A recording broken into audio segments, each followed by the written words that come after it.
And we are live. I'm Adam. This is Highly Articulated. We've got what should be a pretty fun episode today, partly because I got a couple co-hosts, guests, what have you. That are going to be a lot of fun, and because the topic today, Kickstarters, I think is going to be one that's really going to sort of open itself up for a lot of really interesting discussion. Before that, though, a little bit of housekeeping. Um, First things first, if you have tuned in before, if you tuned into my unboxing of my Super 7 Ultimates Disney Robin Hood, a little bit of an update. I did heat up his hand and managed to get his bow in his hand. It's in there pretty sturdy, so I'm happy about that. I did get the other bow in the other hand, as well as the arrow, and haven't put them together very well. And can't get them to stand very well in this form, but it is what it is. I still love the figure, apart from its flaws. I love despite its flaws. It's really, really fun figure. I'm not gonna lie. But objectively, it is not a great toy. Let's very, very quickly jump in here. I got two co-hosts today. One's ready to go. The other one, his computer decided it needed to update right now. So without further ado, what I'm going to do is bring on the first, and then when his computer's ready to go, we'll bring on the second. Auston, what's going on, my friend? Oh, living the snowy dream right now. We got snow here. How much snow did you get? I don't know, 5 centimeters. It's not that bad. No, it's really not. Plus, it's almost all melted. Yeah, we got a. I referred to it as a generous dusting. There was enough that like we had a layer of snow, but it's more or less all melted. So I'm not complaining. I don't really See, care that much. and this is my favorite because I got enough snow for some photos. It's melting already. It's the weekend, so I didn't work, so I don't have to worry Mhm, about that. I'll mhm. be good to go by tomorrow. Perfect. Easy, Perfect. right? Yeah. Um,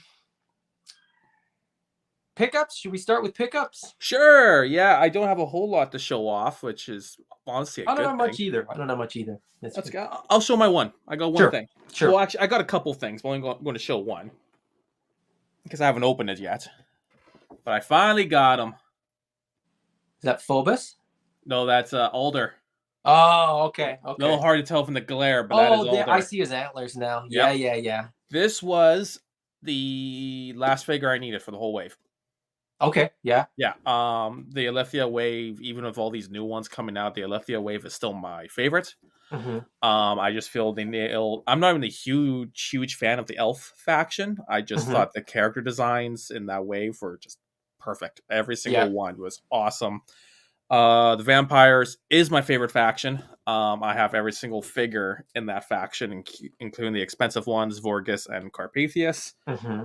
So I don't know. It feels really cool to have that wave completed. And there's also the fact I didn't have to do it all at once because Mike Hmm. Mike was able to get more stock, which was awesome. Hmm. Because for a while there, I didn't have a. You can actually see him here. I didn't have a Farius. Yeah. I didn't have Alder because I just didn't have the money at the time, and I didn't want to put myself in the red to get everything. But Hmm. Mike got new stuff or more stuff, Hmm. and slowly finished the wave. Awesome. Hopefully, I'll have that kind of luck with these future waves because I kept my Sure. pre-orders Yeah.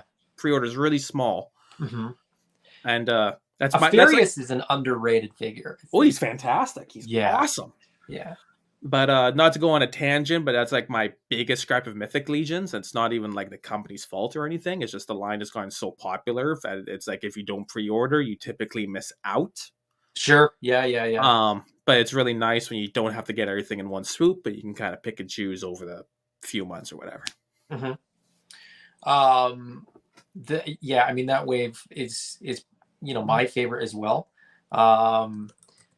Because I love elves and because I love the vampires. So yeah, I didn't get all of it. I didn't get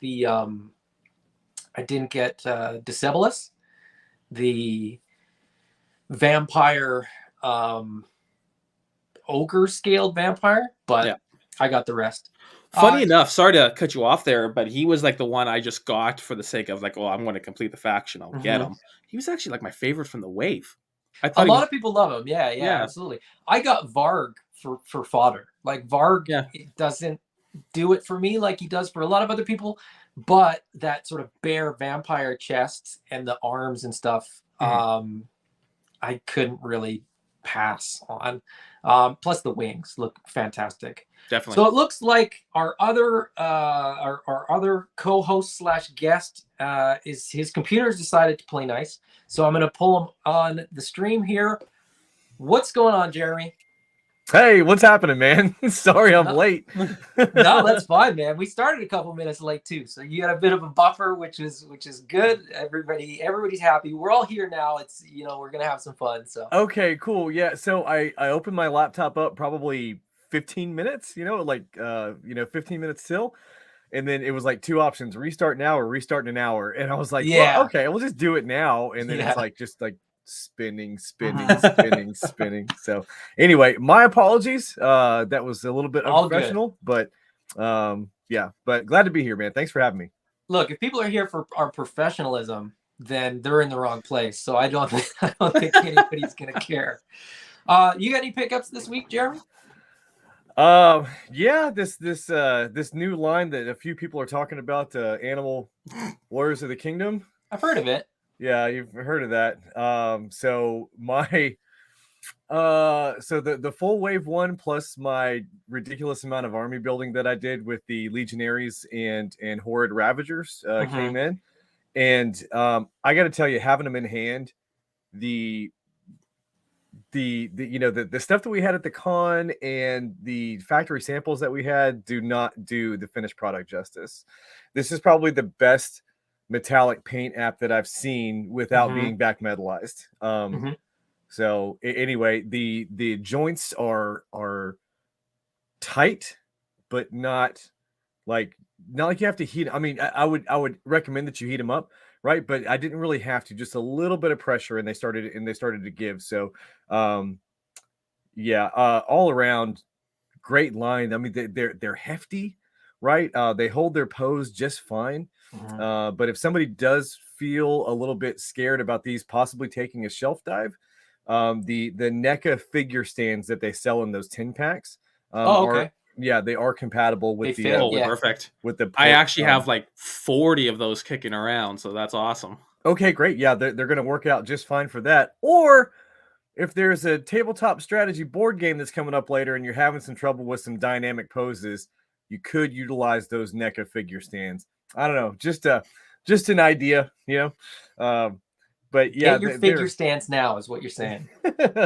yeah, they're great. The posability with these, you can just do so much fun stuff, and I'm not doing them justice to the types of poses that I'm sure you're familiar with Jay Hernandez, right? The stuff that he's been doing with these figures has been outstanding, and then obviously, the stuff that D Amazing had done as well. So there, the reviews are all coming in from all the different reviewers. Yeah. D Amazing, I think is one of the he had a prototype, didn't he? Or has he not even?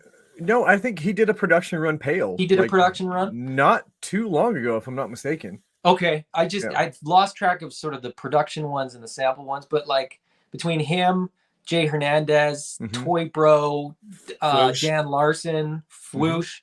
Yeah, I keep waiting, and I sort of joke. You posted, a picture of your figures and said these are awesome, and I kind of in jest said or you said something. Oh no, you posted those the ones that weren't the real ones. Yeah, I posted those apes from Congo. Yeah, the 90s Congo line. in jest, I sort of said, finally somebody is coming out with a complaint. Somebody's willing to tell the truth.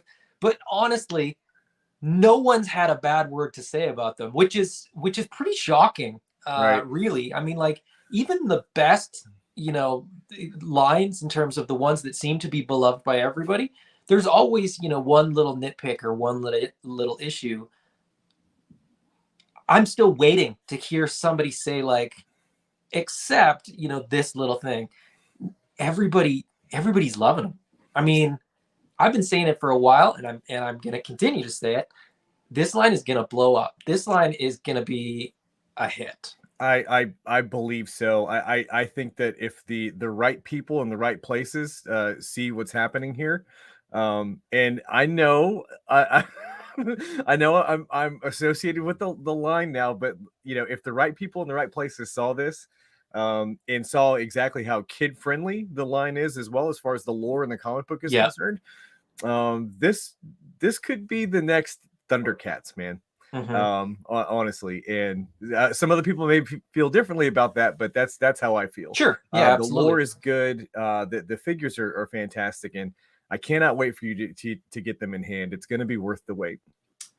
Well, speaking of pickups, I would like to show the Animal Warriors that I got, but I can't because they're not here yet. So, um, I did, however, get these really cute socks to put on my the legs of my chair. So that's Okay. I got those this week. So these are corgis. These are little cat paws. They have little kitty beans on the bottom. So those are pretty cute. No Animal Warriors. So The only thing that I got this week was a couple SH Figure Arts Dragon Ball figures. I got great. Nice. Super Saiyan Vegeta 4 from Dragon Ball GT, as well as the Super Majin Buu, the sort of fully evolved, version. So that's cool, but I'm no way. going to say right now that Boo figure, because I used to have almost the entire line until I sold off that Boo figure. I still think it's the best figure they've ever made. And I've heard that a few times. And when it popped up sort of very, very briefly in like a little pre-order window, I made sure to jump on it because that's you're not the only person that said that. And it's a figure that I wanted anyway. But then it's one of those things where like when you want something, but it's like there's an aftermarket price on it, and you're like, I mean, I can't really justify it. And then it pops up, and you're like, okay, I'm getting it. I'm getting it. Yeah. Now. Despite selling most of my stuff, once it popped up for pre-order again, I'm like, I want it back. It's so good. I need it again. Yeah. Well, just touching again on Animal Warriors, and we'll probably speak on it again, but I've been saying this to sort of anybody that will listen. Animal Warriors, like I said, Jeremy agrees, is going to be a hotline. I'm just saying, if you haven't ordered any yet, you might want to, because you're going to be kicking yourself in the future when you pass on these waves and you can't get them again. Then you're going to be paying that late fee. You're going to be paying the aftermarket price. And I think there's going to be a demand for these. And I don't know how easy some of them are going to be to get in the future. Jeremy. If I can jump in real quick, I highly recommend that you get the lower quantity figures, the ones that were made with a lower quantity, like especially Vero Atlas. Yes. If you can find a way to get Vero Atlas and get him pre-ordered now, I highly suggest it, because like I said, that is a low that was a low quantity figure to get. And then I've said this before. I'm pretty sure I've said it on this channel as well.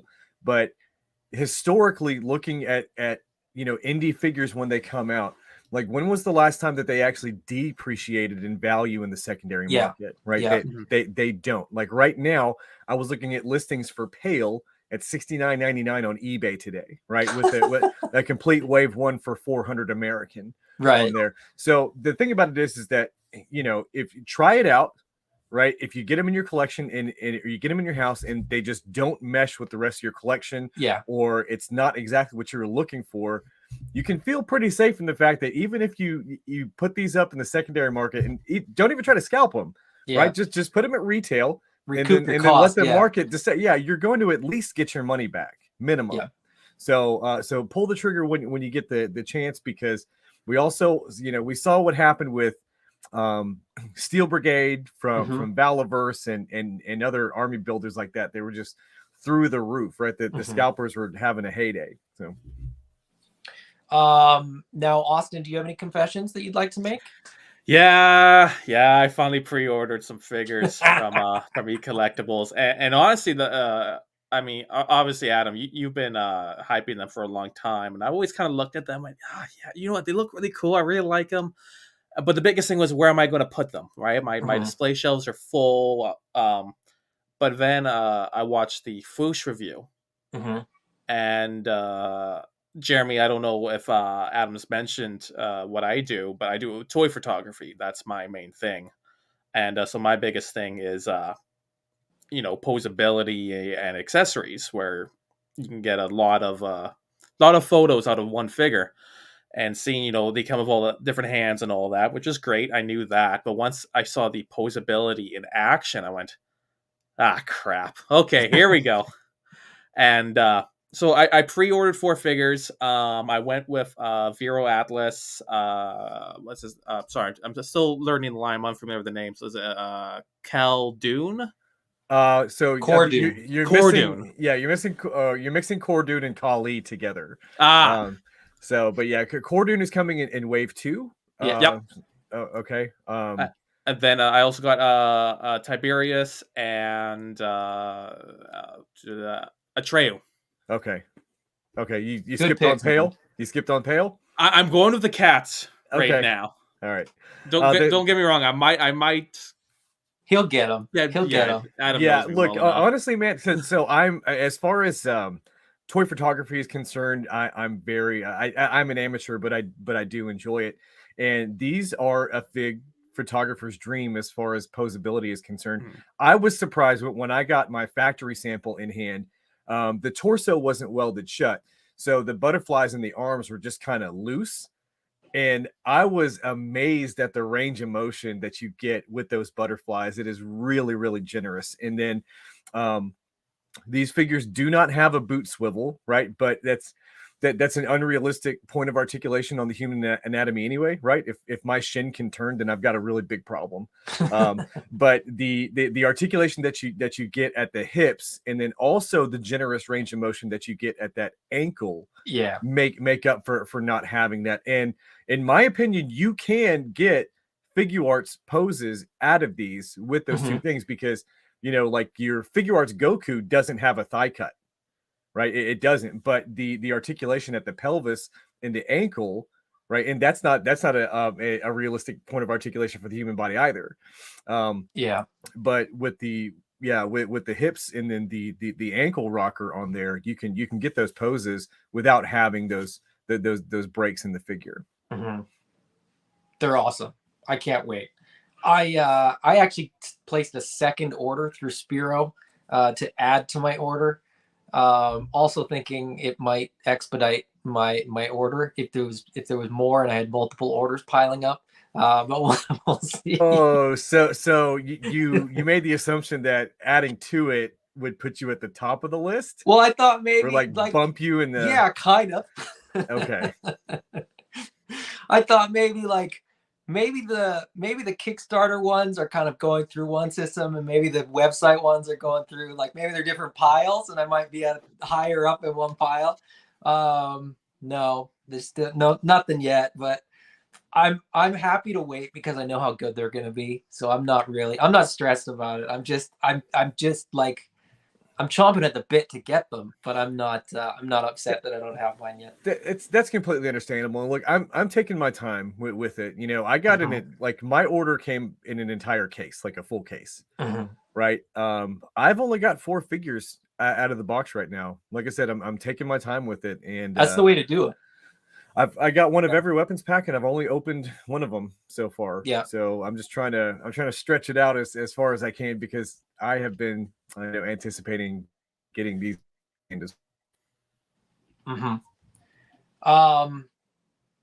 Any more pickups? Austin, you only had the one? Yeah, I had a couple of other things from Mike, but they've already been opened and displayed. I had a Mezco Bishop, which is really cool. I got a extra. Admittedly, it's an extra Mafex Cyborg Superman. That's because my pre-orders of Mike have gone a little out of control, where I forgot I had it pre-ordered from him. So I already had one. I went, oh crap, got another one now. Oh well, that's everyone likes the Cyborg Superman figure. Good trade bait. Yeah, true, very true. Jeremy, any other pickups, or that was pretty much the main one for the week?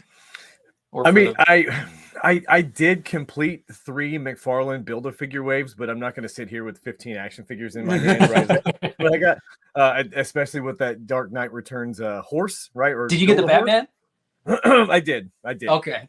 I I know you've finally been looking for completed that it. for months, seems like. Yep, a quest that started in 2022 and bled over into 2023, but I got it done, and I don't know why I was hesitating doing it, because that horse is with Batman on top. Mhm.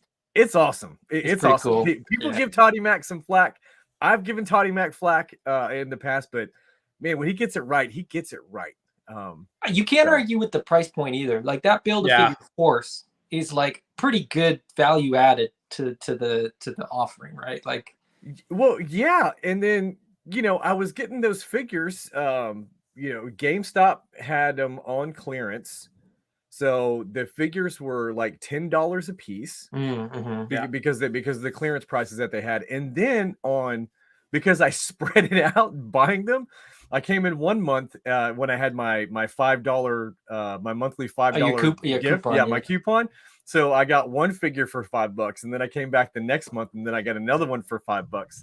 And so the only one that I wasn't able to get like a steal on, but still a discount, was Batman. the And Batman. Yeah. yeah, and I should have finished it a long time ago. I'm really enjoying it. Let's jump into the comments here. There's a bunch of people already, and the comments have already been going. And I haven't been neglecting them. I just had to wait for the right moment. Trevor says, "Had me at Forced Ghost Jesus." Paints Toy Samples is here. Sup, party people? Brick something. Forced Ghost Jesus. Payne says, "Only if it's Obi-Wan." Larry Reed is here. Eldor, Master vs. Toy Hunter, is here. Kelly Chase is here. Impossible Pie. What is the retail price for those? Do you still order them through Kickstarter or another retailer? They look really nice. I can only assume you're talking about AWOC. You can get them in the US direct through spirotoys.com. If you're in Canada, Mike at eCollectibles will have them. He's just waiting on Wave 2 to arrive so that it sort of doesn't cost too much to ship it all, kind of thing. So that was part of it too. I ordered a few in the backer kit. I ordered the majority of mine from Mike, so I also know that I'm waiting for a bunch that aren't going to be here right away. So that's why I kind of added to my Spiro order as well, to get a couple of them a little bit sooner. Toy Domination is here. What's going on, Dom? I just did a stream with him this morning on Ken's Toy Connection. So long time no see. And TJC is here as well. All right. This is I forgot to even bring it up. So hold on. I'll bring it up here as quickly as I can, or I'll try to. This is something that Auston wanted to talk about, because he and I kind of have very differing opinions on this sort of particular thing, and I'm not going to be able to find it now. But while we're talking about it, I'll keep looking. I know where I can find it. Mezco teased the blue and yellow suit Wolverine. I think the Mezco Wolverine figure is weird. The proportions don't work for me. I think he looks, and I think this of a lot of Mezco figures, they just it looks like a middle-aged man in a Halloween costume. It doesn't look like Wolverine. And Austin was like, "Oh, you're gonna get this one?" Because he knows how much I love the blue and yellow suit. And I was like, "No, it's still Mezco Wolverine. I'm still not interested." Austin, your retort. I'll start by saying you're wrong. I love the recent Wolverine figure. I don't think the proportions are weird. I think like they're definitely like exaggerated, like a comic book would be. I think that the head sculpt's incredible. I will say, and they've gone a lot better, but if you look at older Wolverine figures, and I think a really good example is actually like older Spider-Man figures, it looked like pajamas. That's what I'm saying. But the new ones don't. They look good. I've kind of always thought. Now, look, let me preface what I'm about to say by saying this. Okay. I completely understand the appeal, right? I think Yeah. that the products are great. I think that the value for what you're getting is there as well. I totally get the appeal of these. They're just not for me, just due to the fact that you were talking about the pajamas, and sometimes they remind me of older Mego figures, or Yes, the that's older that's Mego totally true. stuff. There's been a couple of times where they had me like about to pull the trigger, and that was for that Space Ghost, Hmm. and the Dick Tracy stuff. I was almost there, but I couldn't do it. But Adam, I see what you're saying about this newer Wolverine. And that's we're talking about him in the team suit, right? Yeah. Okay. So I don't even think that's a It's just particular teased. They costume. just teased it. They didn't so it's this one here, right? Mhm. Like, but it's still like, unless they've changed the figure, like unless they've changed the body, which I doubt they've done. I mean, I think they've probably just put the same Wolverine in a different frumpy suit. Well, Okay. yeah, because the most recent Wolverine, like that's a brand new body, so they're probably using that brand new body. See, that's the old Tiger Stripe one, which looks odd. All right, hold on. Let me see if I can find the new one that's so much better. Is that the new one? Yes. Yeah, that one's the new one. But here's okay, I'm not saying Marvel Legends are perfect. But when I look at that Marvel Legend, he gets that musculature, he gets the sculpting. It's partly because of the soft goods too, right? Sure. Like the soft goods, even if the sculpt underneath is fantastic, you're not going to get the soft goods to look like they do in the comic book. Mm-hmm. And so that's kind of part of it for me, is like you're covering up so much of the actual sculpture or sculpting Yeah. by But I putting think those that's where soft it kind goods of on. goes back to what Jeremy was saying, where like maybe the soft kits aren't necessarily bad or wrong. It's just it's not your thing, which I Yeah, totally get. absolutely. Yeah. Absolutely. I'm not saying people shouldn't buy this. I know a lot of people that are like really big into Mezco, and that's cool. I mean, they for all intents and purposes, they're fantastic figures, and I agree Mhm. with Jeremy. What you get at that price point is very, like, very much justifiable. It's just, it again, not for me, not my thing. Yeah, You I can that's why see you and I kind of differ in that respect. I can see scenarios where having a figure in nothing but cloth goods from head to toe makes sense, right? Dick Tracy, that makes sense, Yeah. right? With Mhm. with the big overcoat and the fedora hat. Constantine 100% makes sense to put him in full to in full soft goods, but you got to think about like modern, let's say superhero movies, right? When they have their full bodysuit on, or like Henry Cavill in the Superman suit, right? He looks like those action figures because the musculature in there it's Mhm. all detailed, and you can see it. So Yeah. having a Henry Cavill figure like this with cloth goods on it, he wouldn't really represent the way he looks in the movies. So Yeah. that's my only gripe with it. That being said, I totally get it. I totally get it. They're fantastic, and then the presentation wise, I've heard people say that when they get a new Mezco figure in, they take like an afternoon, right, Oh to yeah. open it Yeah. up Yeah. and look at everything. It's like an event for them, and I'm really happy that you're having that experience with those products. Yeah, the best way I can describe it is, at least like to me, it is small scale Hot Toys. That's what it feels like, Yep. with the amount of stuff it comes with, the amount of detail.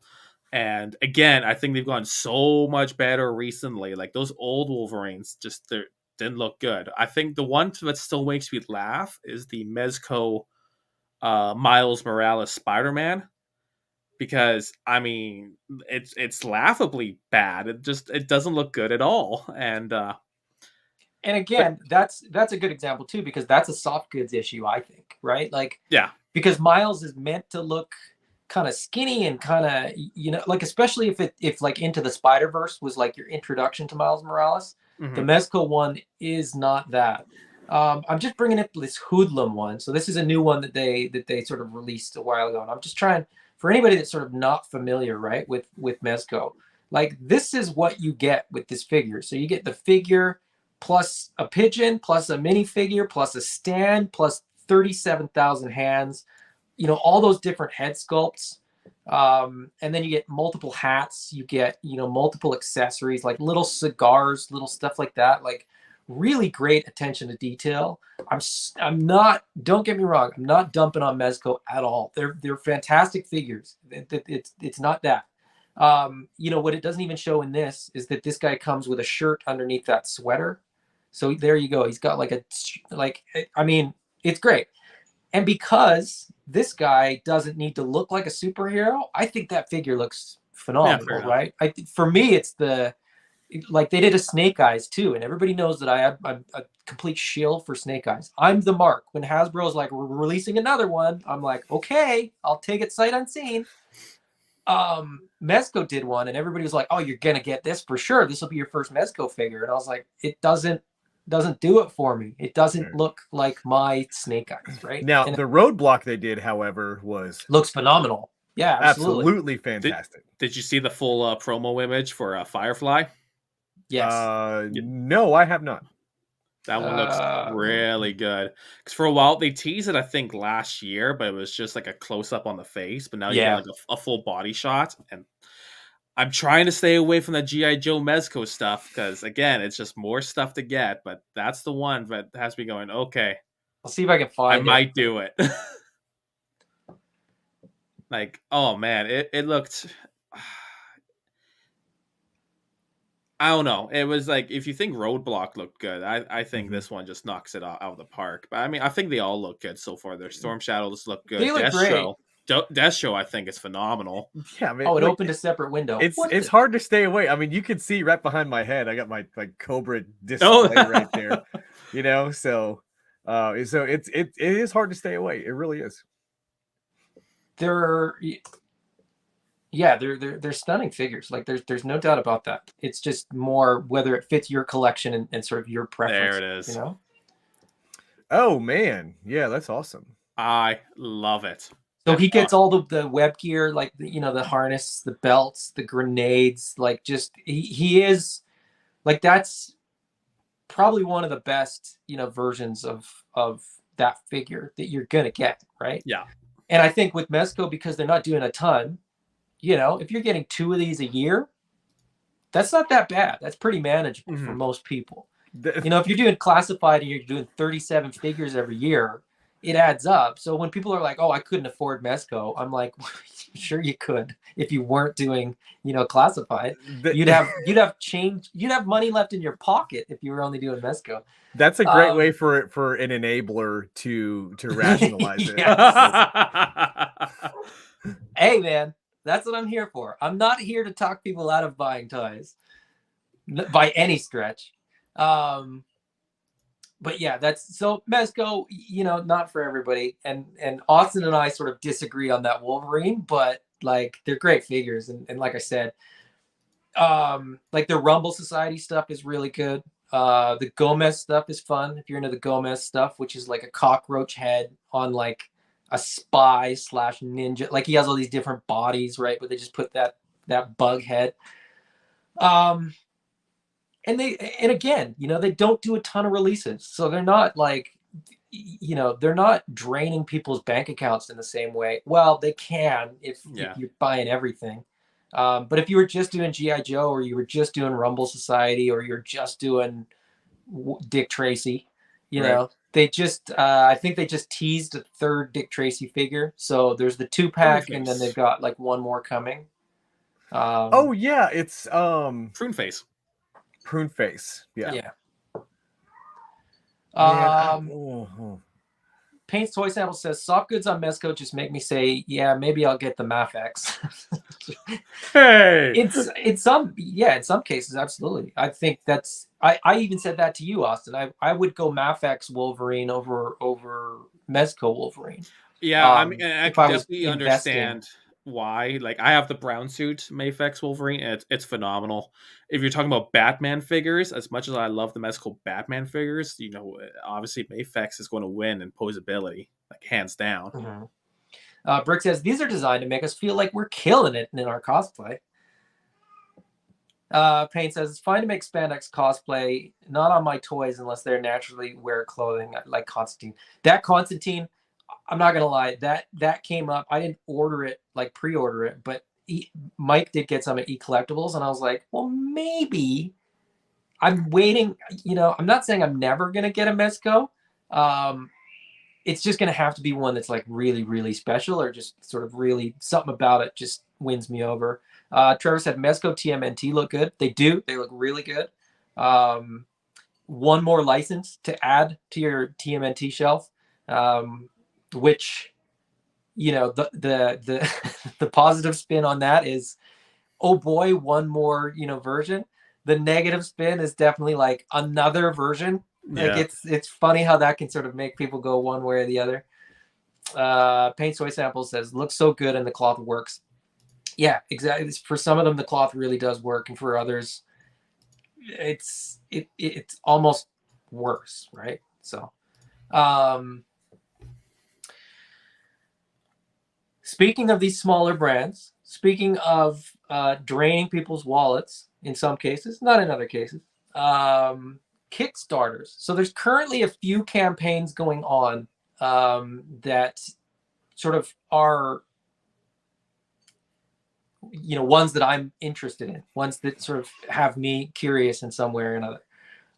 We'll take a quick look at those, and then we'll kind of compare, how each one is doing, what each one is doing, and sort of just talk generally a little bit about Kickstarters. Do we like them? Do we dislike them? Is it fair? Is it? And I am going to throw this one in there. Just, I mean, we don't have to touch on it too much, but I'm curious because I have my opinion on, Mattel Creations or HasLab in relation to, an upstart kind of company that's kickstarting sort of from the ground up. So we may touch on that if we have time. But first up, and this one is doing like gangbusters. They're doing really good numbers. You guys have both backed this one. Yep. Savage Crucible. So this is William Robert Post, who is the man behind. That's Canadian. Okay, Canadian. sorry. You're like, it's jumped a lot.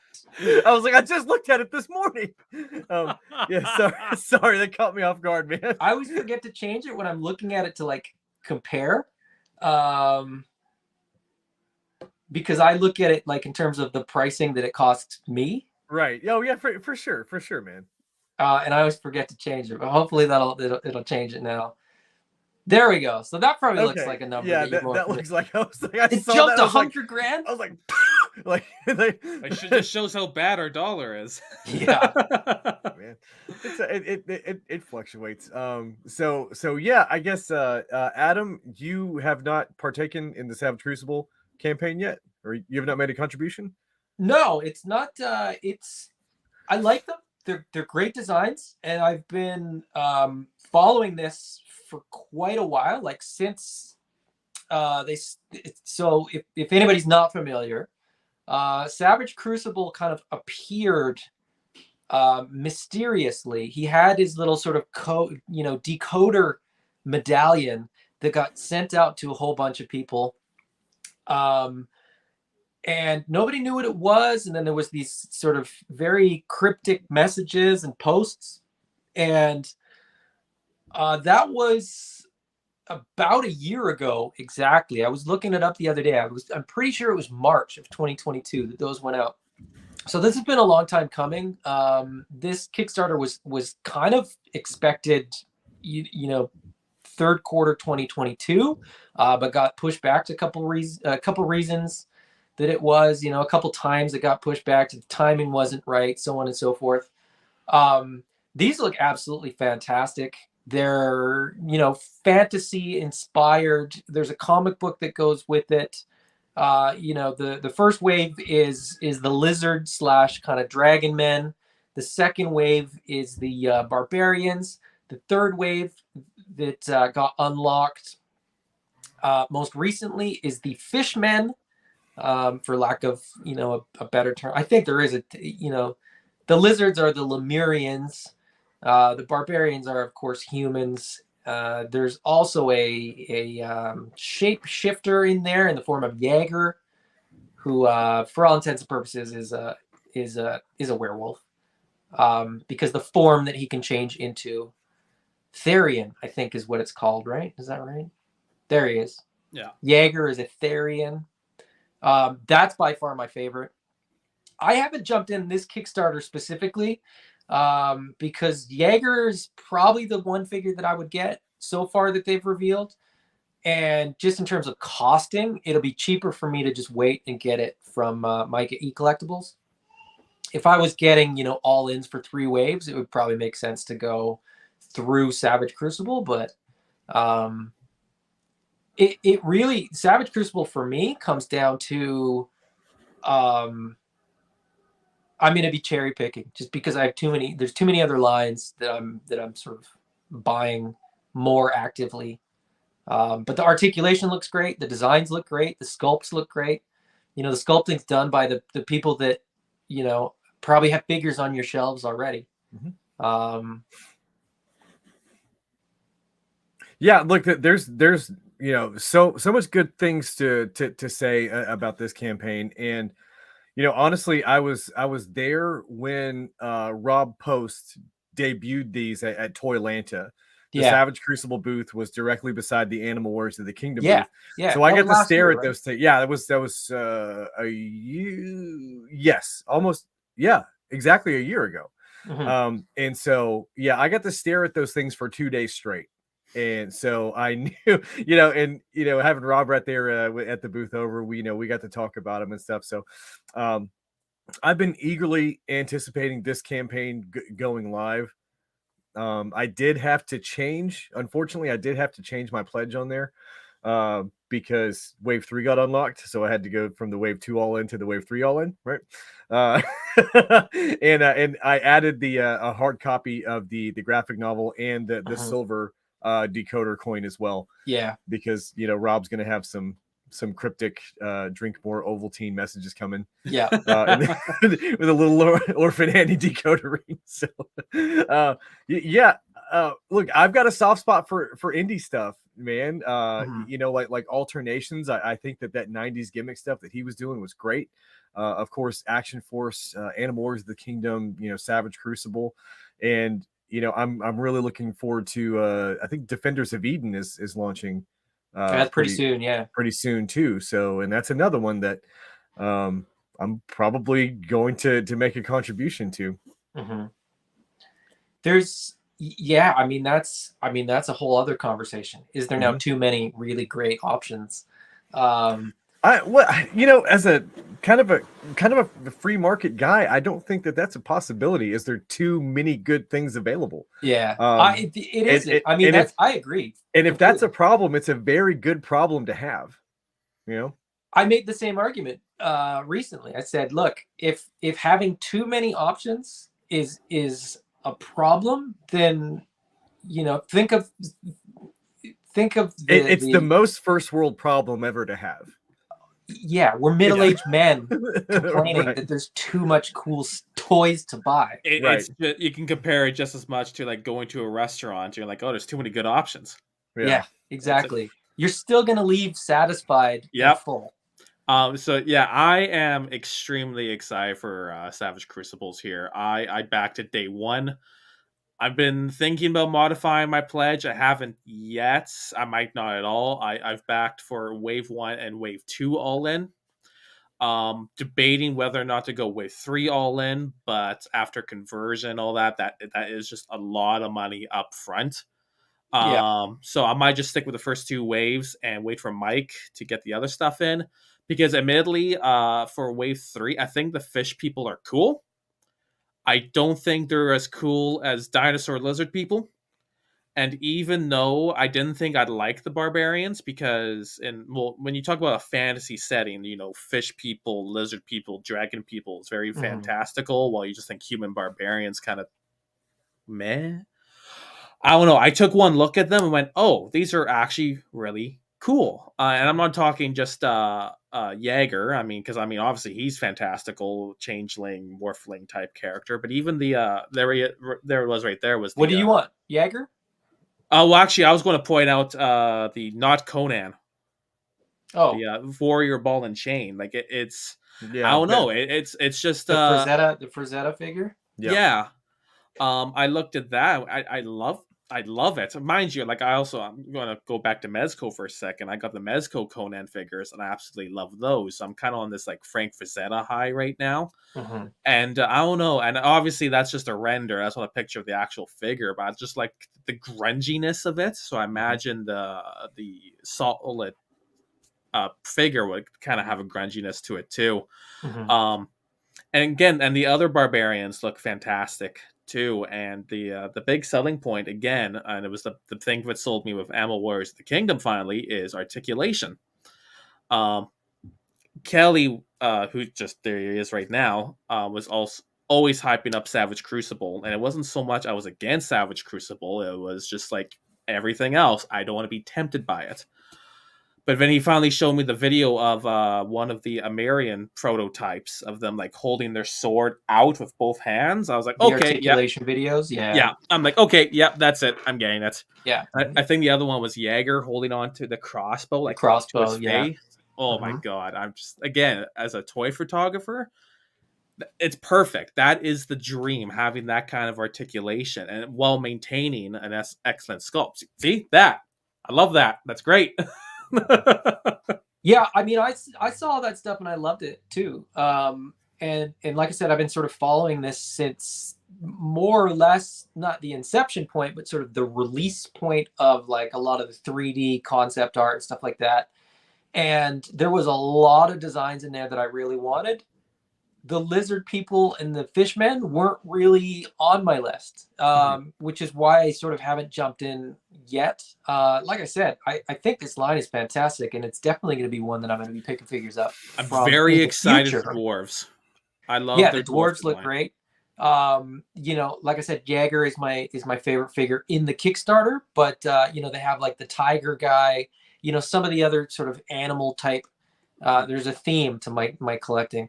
But some of the more animal types and sort of a few other of the designs that they've shown look fantastic. These ones just don't, they haven't grabbed me just yet. But like I said, this line is definitely one that I'm going to be paying attention to. Moving on from this one to another one, which I think people are a lot more kind of mixed over. But this one well, we'll get into it when we get into it. Chris Gerwich from known very well from Four Horsemen Studios has launched Biblical Adventures, which is still showing the Canadian. Let me see if I can. If I refresh this, will it show the American? I think it's going to show the American. He's about halfway, a little over halfway to his goal. Savage Crucible's goal, I think, was 120, and they're at like 400,000. So they're I think they got to that 120 in like a day or two. It was less than crazy. No, they launched on Friday, and by Saturday it was within the first 12 hours. Wow. Yeah. Just boom. Yeah, they launched at midnight, and I think like midnight Eastern, so it was 9 p.m. here. So I kind of watched it kill it for the first few hours. Then I went to bed, and I think it was over 120 when I got up. Well, our friend Renato was number one. He was the first backer. He was. Yeah. Oh, cool! Congratulate him on that. He's on a tear, man. That Renato's just like number one, at backer for that. He's picked up a whole bunch of test shots from Mythic Legions. He's all over the place, man. He's killing it. If I'm not mistaken, I think he was backer number one for this one as well. Oh my God. He wasn't even. No, he wasn't. He wasn't. George Gaspar was backer number one. Who was it? There was another one that he was number one on. Okay, I'd have to. Yeah. It might have been the next one that we'll get to. Okay. I'm pretty sure it was the next one. Biblical Adventures. So this is, predominantly like Catholic iconography in action figure form. So it's different versions of, Jesus and angels and demons, a lot of times based on classical art. or kind of semi-classical art in some cases. As somebody that really loves Christian iconography for no reason that I can explain, I think this line is just cool. Like it's not going to appeal to everybody, and I know that people are going to sort of see it through a religious lens, and that might divide a lot of people. I'm objectively looking at it like the designs of these action figures is kind of cool. And I backed Force Ghost Jesus, which I have been calling him Force Ghost Jesus. It's the vision of Jesus that sort of appears, right? And I'll bring it up here if anybody's not familiar with it. So it's just a blue translucent Jesus. It looks like the Hasbro like Black Series Force Ghost figures. It's a Kickstarter exclusive, so I thought I'll back this one and we'll see where this line goes. Thoughts, Auston? I know you're going to be all in on this one too. Yeah, it's not my thing. It's but even then, it's just like there's a little bit of temptation. Go a Jesus. How toy, appropriate. The temptation of the. But I mean, it's like without getting like too. Like again, like I'm not a religious guy, so I don't look at this and go, "Oh my God, Jesus toys! I need them." But I still kind of go, "Huh, a Jesus toy? That's kind of interesting." It's not going to be a line I like collect big time. If anything, it's I don't know if it's a bad thing or what, but I have a Super 7 Ghost Papa Emeritus figure. Mm-hmm. So I figure I'm just sitting there going, Jesus would be really good contrast to that. So even though I'm definitely like not going to get all in, I'm probably not going to get much. Still, part of me goes, I might back it because I kind of want Jesus. I really want this one too. This is the other one. Like if I'm getting two, the Sacred Heart one is the other one because of sort of the art that it's based on is some of my favorite sort of iconography. But it's, this one is clearly, a passion project, right? Like this is much more, sometimes there's lines where you're like, yeah, they're just trying to do an action figure line and this is going to appeal to everybody.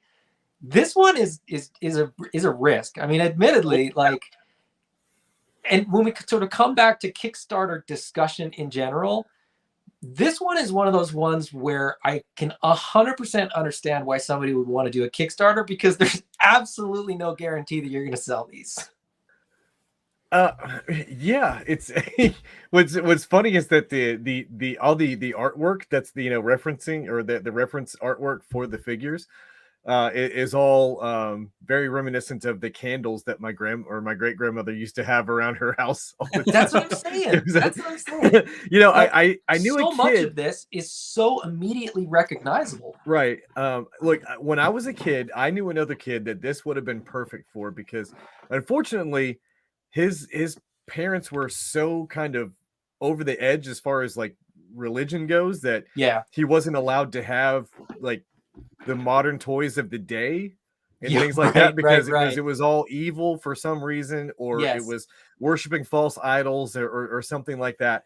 So he would he lived down the street and he would come over to my house and we'd play in secret, so this would have been perfect for him because I'm sure his parents would actually got him some action figures. One thing I just thought of, and I just remembered like, oh yeah, I got this guy here. We got the Santa Claus here, a Jesus figure for a Christmas display. I mean, you already got Santa. You're not that far off. Yeah. Right? So like these sort of iconographic characters associated with holidays, we can sort of pretend, and like I said, I think the religious aspect to it is going to be hard for a lot of people to sort of get over in a way. And so I think that's helpful for some, like Jeremy's buddy. And it's a hindrance to others who kind of just don't want, anything to do with anything religious. Fair enough, right? Like I get both sides of it, which is why I'm fascinated by this in general. But in a weird way, like on that same sort of religious, or I guess in this case maybe quasi-religious. I don't know as much about this one, so I'm not 100% certain. It's in Canadian, so I'm just going to refresh it quickly. Almighty Legends, and I think this is the other one that Renato was backer number one for. So this is like, somewhere between Savage Crucible and Biblical Adventures. It's angels and the four horsemen of the apocalypse. The designs are much more stylized. Like this is sort of the figure offering that they've got for the Kickstarter campaign. Azrael. This one, I don't want to yuck anybody's yum. I'm not making any sort of judgment call on the product. I think the product looks pretty cool and very, very interesting. When we come to the discussion on Kickstarters and sort of how some work and some don't, this one has I think a really big stumbling block. I think I'll use this to sort of kick off. So pledge goal of 97,000 for this one. They're at 25,000. I think it's not higher because they're only offering one figure. And as Auston and I know as Canadians, they're also not offering any international shipping. It's US only. So, right off the bat, your market is pretty small. Not pretty small. I mean, literally millions and millions of people, but they've got one figure. The second figure doesn't unlock until $126,000. And so when you present a line and offer one figure, the full line, like this, I think it's 7 figures. I think there's 3 angels and then the 4 horsemen. It doesn't unlock until like $600,000 or something. I'll scroll to where it sort of unlocks the last. So this is the last figure in the sort of line. It's stretch goal number 13 at $588,700. So you're not guaranteed that you're going to get this whole line. And I think that's a really problematic issue. I feel bad because, like I said, these designs are great. Yeah, like the first picture of Azrael, I just went, "Oh, that's really cool. I'd have that on display." Oh yeah, absolutely. And I think they might be successful in sort of getting the thing funded, because that's the render of the figure. It looks awesome. Great. Those wings look amazing. Mm-hmm. But like I said, the second figure doesn't unlock till 126,000. So I think there's going to be hesitancy to back it for anything more than one figure, right? So everybody's going to back it for $45, but it takes a lot of backers to get those stretch goals. And if there's no guarantee of any of the stretch goals, I think you have a really tough go. So that's what I was going to say. The figure costs $45. Correct. Okay, and what does the second figure get unlocked at? 126. So 126,000. Yeah, I did the math. I didn't write it down. But... So you would have to sell roughly 2,800 of that figure in order to unlock the second figure. And even then, I think it would have been possible if it wasn't US only. I would have backed this. I like that figure. I would have bought Azrael.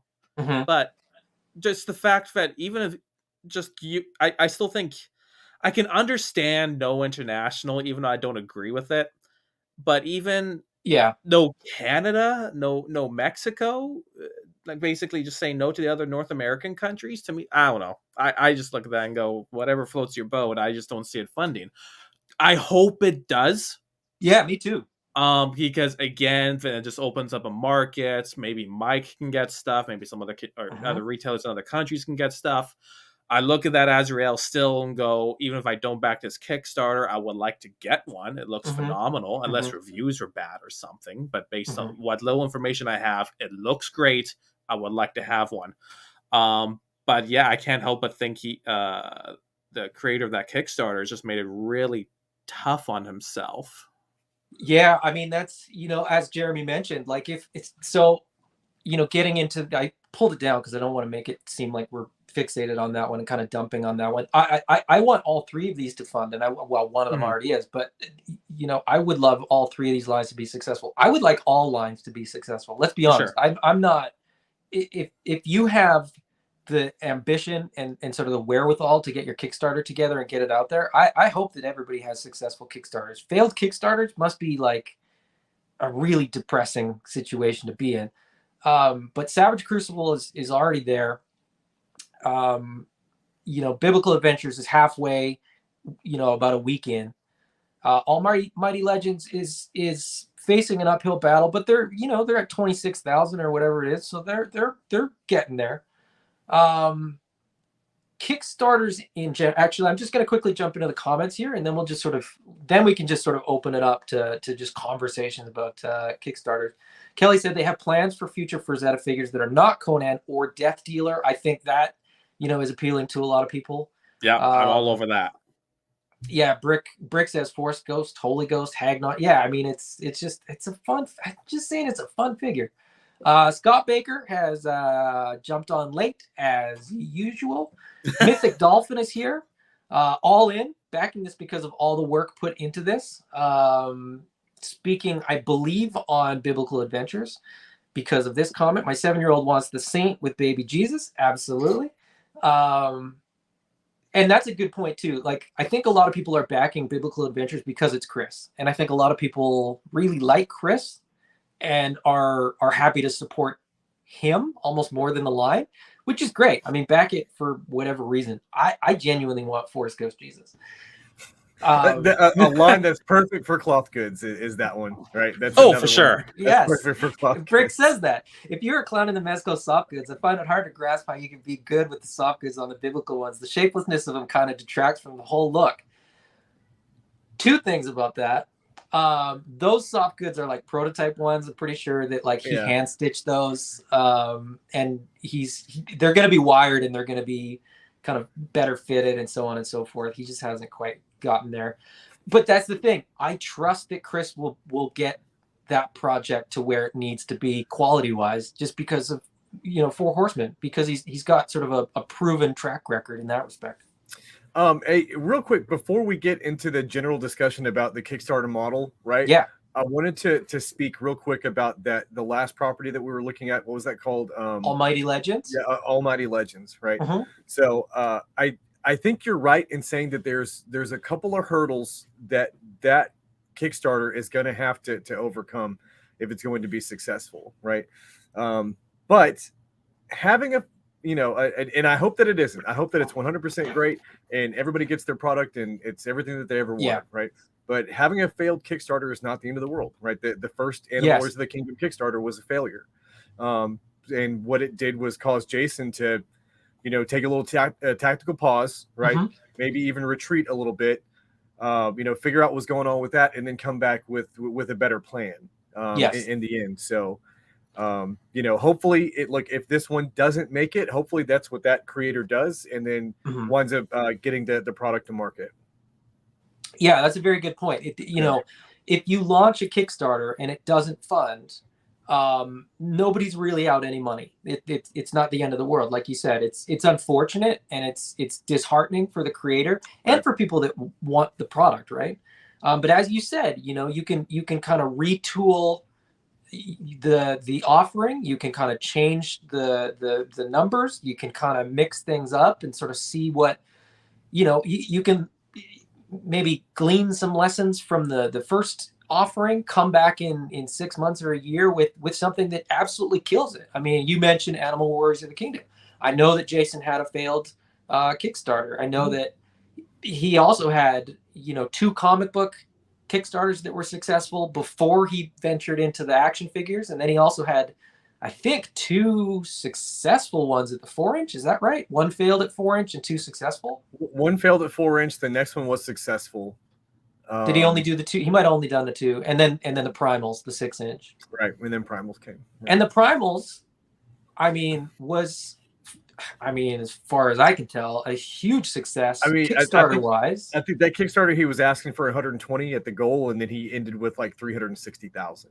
Yeah. So I mean, very big similar to success. what Savage Crucible is doing, right? Like Right. you come in, and I think he had a failed one, so he kind of came in thinking like this. I mean, I like this offering. I think it's good. I think people will like it. I don't think he knew they were going to like it as much as they did.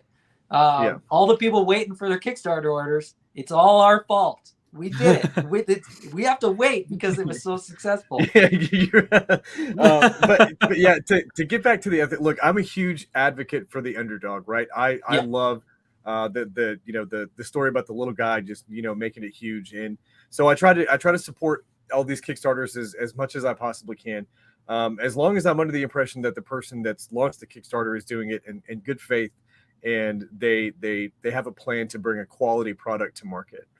So, that's a very good point. You don't.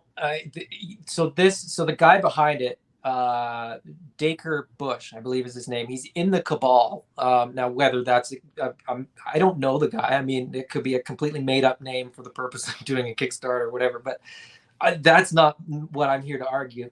But yeah, you do want to sort of get a quality product, and you do hope that it's not that. I think that's part of that's part of an issue with all Kickstarters, right? Like, is as much as we know, Rob Post from My Action Figure Customs, and I mean, you've met him and I've chatted with him and so on and so forth.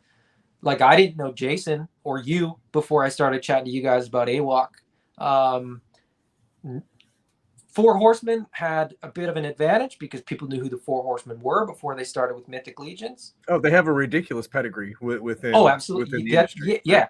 So some people come at it like already with enough people to back it from the get-go. I found out recently on just a random post on a Marvel Legends group, someone posted the old Toy Biz Green Goblin.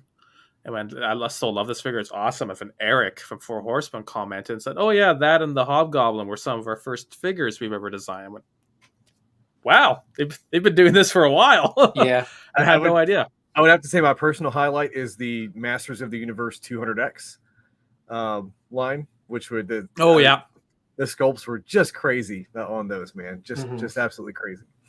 Can you imagine this is totally a tangent, but like, and I've seen a few of those figures. It's not a line I collected or anything.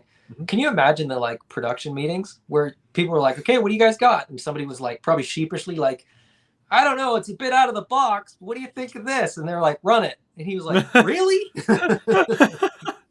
No, that's a great line. My only critique is the power sword itself is wild looking. So they maybe could have toned it down a little bit with that. But they probably could have toned most of that line down, but they decided not to. The battle cat with missiles all over it and stuff. but that wasn't on Four Horsemen. That was the design that was the concept art. That's what's asked for, right? From the show. Yeah, you're given guidelines or concept art, and you might scratch your head and go like, "Okay, if you're sure that this is what you want, we'll sculpt it." Just quickly looking at some of the comments, people didn't know that those soft goods were sort of a stand-in, but Chris would deliver too. Super experienced and knowledgeable about getting product handled. Do we know anything about the Almighty Legends people? As I said, a little bit, but not a lot. Can you imagine if that Jesus came with a floating figure base, right? You could like peg his feet onto it and then put it on water. Well, it comes with a water base. No. I'm talking like one that's like actually floats, like it's clear and it floats. So you can peg his feet onto it and then put it like in the bathtub and just have him floating around. I live right by the water, so I would take Jesus to the beach and snap some photos. I feel like that's doable, and I'm going to mention that to Chris for sure. I think so too. Because all you'd have to do is figure out how, like, the displacement, right? So you would just, because it would just be a clear base, probably kind of boatish shaped. Yeah. I think I Photoshop it's now a wires bathtub and toy out of my photos anyway. So like, see, now you guys are just convincing me to get a Jesus figure just for some rad photos. The Auston, Jesus figures are living rent free in my head right now. Brick says, I can't wait to see how Savage Crucible handles women figures. Most lines, right? Like that's the thing is that I think a lot of people have said that about Biblical Adventures. They're like, oh, there's no women in the line. He has them planned.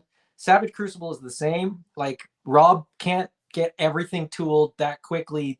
You know, there has to be money behind it before you can really start venturing out into some different stuff. I mean, I hate to say it, but female figures don't sell as well as male figures. And that's not true for me. And I know, Brick, that's not true for you. I'm always excited to get female figures in the line as somebody that has 2 daughters, especially who like my action figures. You know, I would have to counter that, sir, and say that the last Valaverse wave was an all-female wave and it did fantastic. So, but it was also the 4th wave or the third wave, not including like the deployment wave. Right. Yeah. Not including like redeployment. Right. So I'm just saying that nobody's coming out of the gate with like wave 1 is not a female wave for most people. That's all I'm saying. I'm like, they're great. I think the She-Ra one was the She-Ra Princess of Power line came out all female. Fair point. This is just a joke, man. Barbie was predominantly female. Yeah, I think Gem and the Holograms came out with an all female. All right, I get it.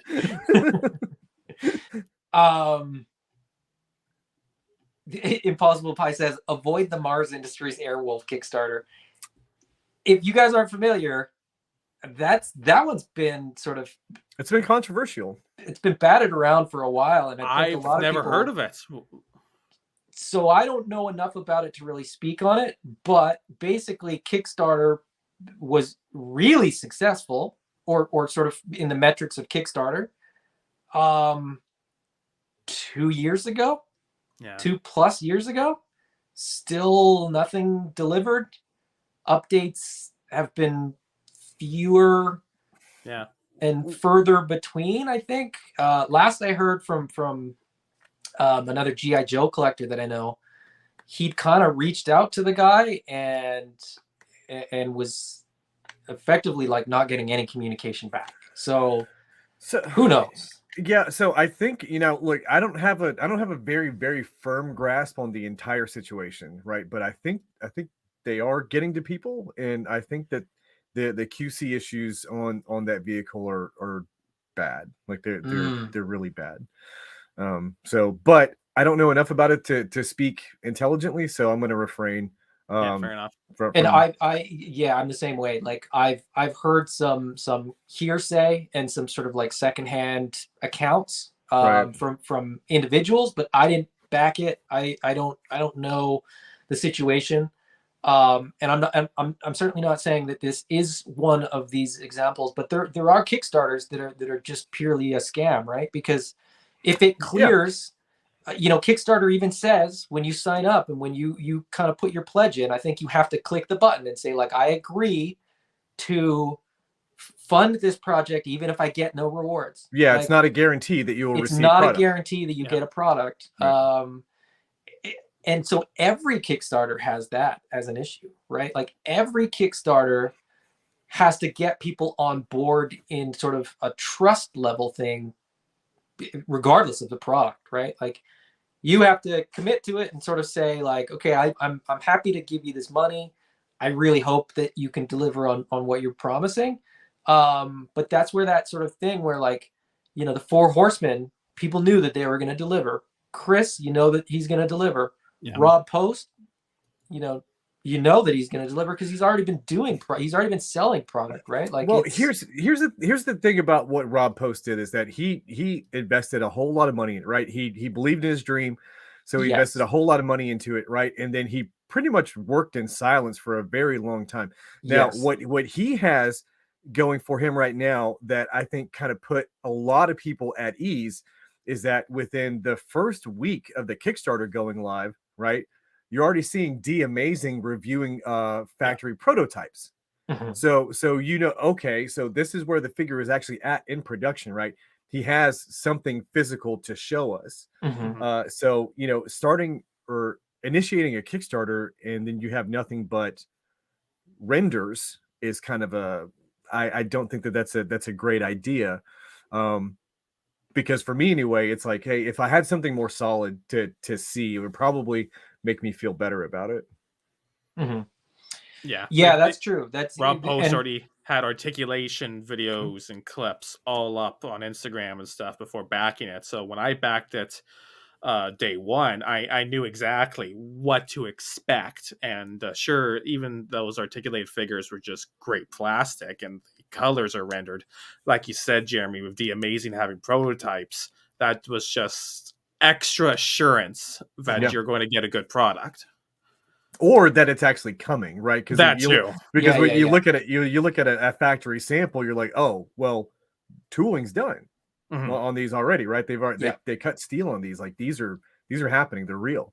Yeah, and that's, Jeremy, as you know, but some people might not. Like really, the big sunk cost with toys is your tooling, because that's money that you don't get back. Like if you pay to get tooling, and tooling is expensive, it's tens of thousands of dollars for a single figure. If you look at the 3 waves that Savage Crucible has, there is a lot of different parts in there. Jeremy, you and I have talked about this. There's a lot of tooling going on in there. So the sunk cost, like if he sells 0 figures, he's already in for a couple $100,000.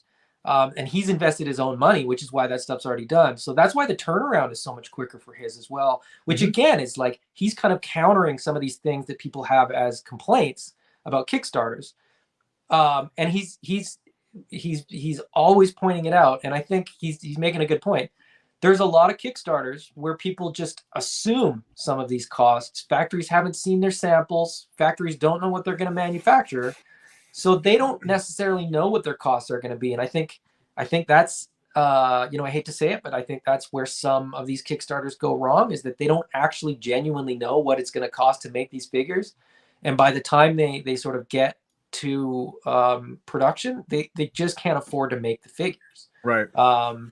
They run out of money before they can deliver product, which is sad and unfortunate, but it's part of it, right? Like it's, it's a risk. There's always a risk, and there's issues that you can run into even if you have a successful Kickstarter and molds are already cut. The factory could burn down. Your molds could get lost. Then you got to pay for more. It's happened before. Like there's stories of that kind of stuff, and it is what it is. The most recent delay for Jason with AWOC is the factory manager got COVID, like right before they were supposed to put everything together and put it in boxes. So that bumped it by like a couple weeks, and like so much of that is just out of your control. Even if you best laid plans, right? Like you still. There's still so many variables that you can't control. That's one of the things that we say in the Army, right? Is that the first casualty of any engagement is always the plan. Yeah. Right. That's the first loss that you're going to take.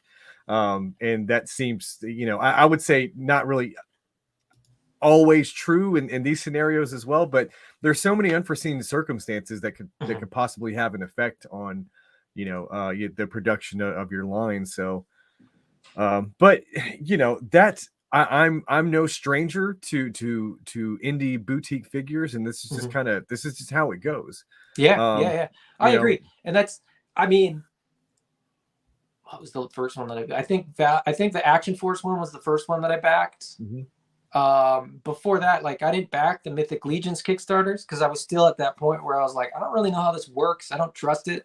There's still a lot of people that just kind of don't trust it in a way, for better or worse, right? Like it's your money, right? So if you want to wait for production to show up, maybe you miss out on a Kickstarter exclusive, maybe you miss out on something, maybe there's a perk of being an early backer or whatever, and so that's that's where the Kickstarter guys got to sort of hook the early investment, right? They got to get that sort of influx of money before they can sort of deliver. For sure. And look, a really well designed and attractive campaign can do so much for that particular line, and it is addicting, right? When a brand new Kickstarter launches and you're like, look, new figures, new mythos, all this stuff, you can get so wrapped into it, and especially with kind of the name of the game for adult collectors as far as big box is concerned.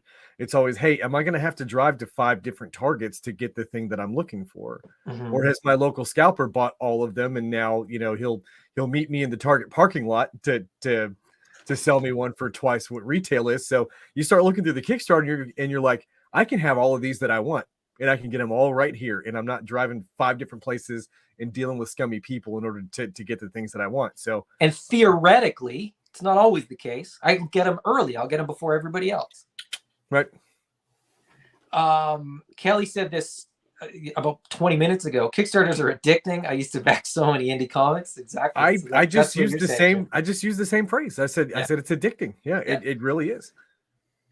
There was Brick's. Here's Brick's comment. He says, "So is there lore behind the Biblical Adventures line? Does it push Is there like a hardcover book I can buy? Is there that, somewhere I can get the stories and the bios behind these characters?"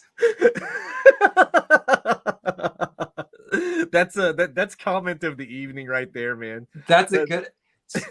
So a little sort of, that's a bit of an inside joke, because we did a video that video that we did on Toy Connections this morning. Brick was on there as well, and we were talking about Mythic Legions, and like, is it the lore that Mythic Legions has, or do you have a headcanon? So that was kind of part of our conversation. So that's right. Good callback. I think there is a lore book that's floating around out there for the Jesus line, There's a few different versions of it too. Yeah, and all kinds of languages too. There's like director's cuts with more books, and ones that there's all kinds of stuff. I heard Mel Gibson did an adaptation at one point in time. The line already has a movie. Oh yeah, there's multiple movies and stuff. So really, they're just picking up where everybody else left off. But I jokingly said, so in the Apocrypha, like the Catholic sort of extended version, if you will, there is a dragon in there. So I'm just saying that it's not impossible that we get a dragon in that line. Huh. Trevor 16 Shooter says AWOC is fantastic so far. I've only had time to open 2 shooting legend stuff.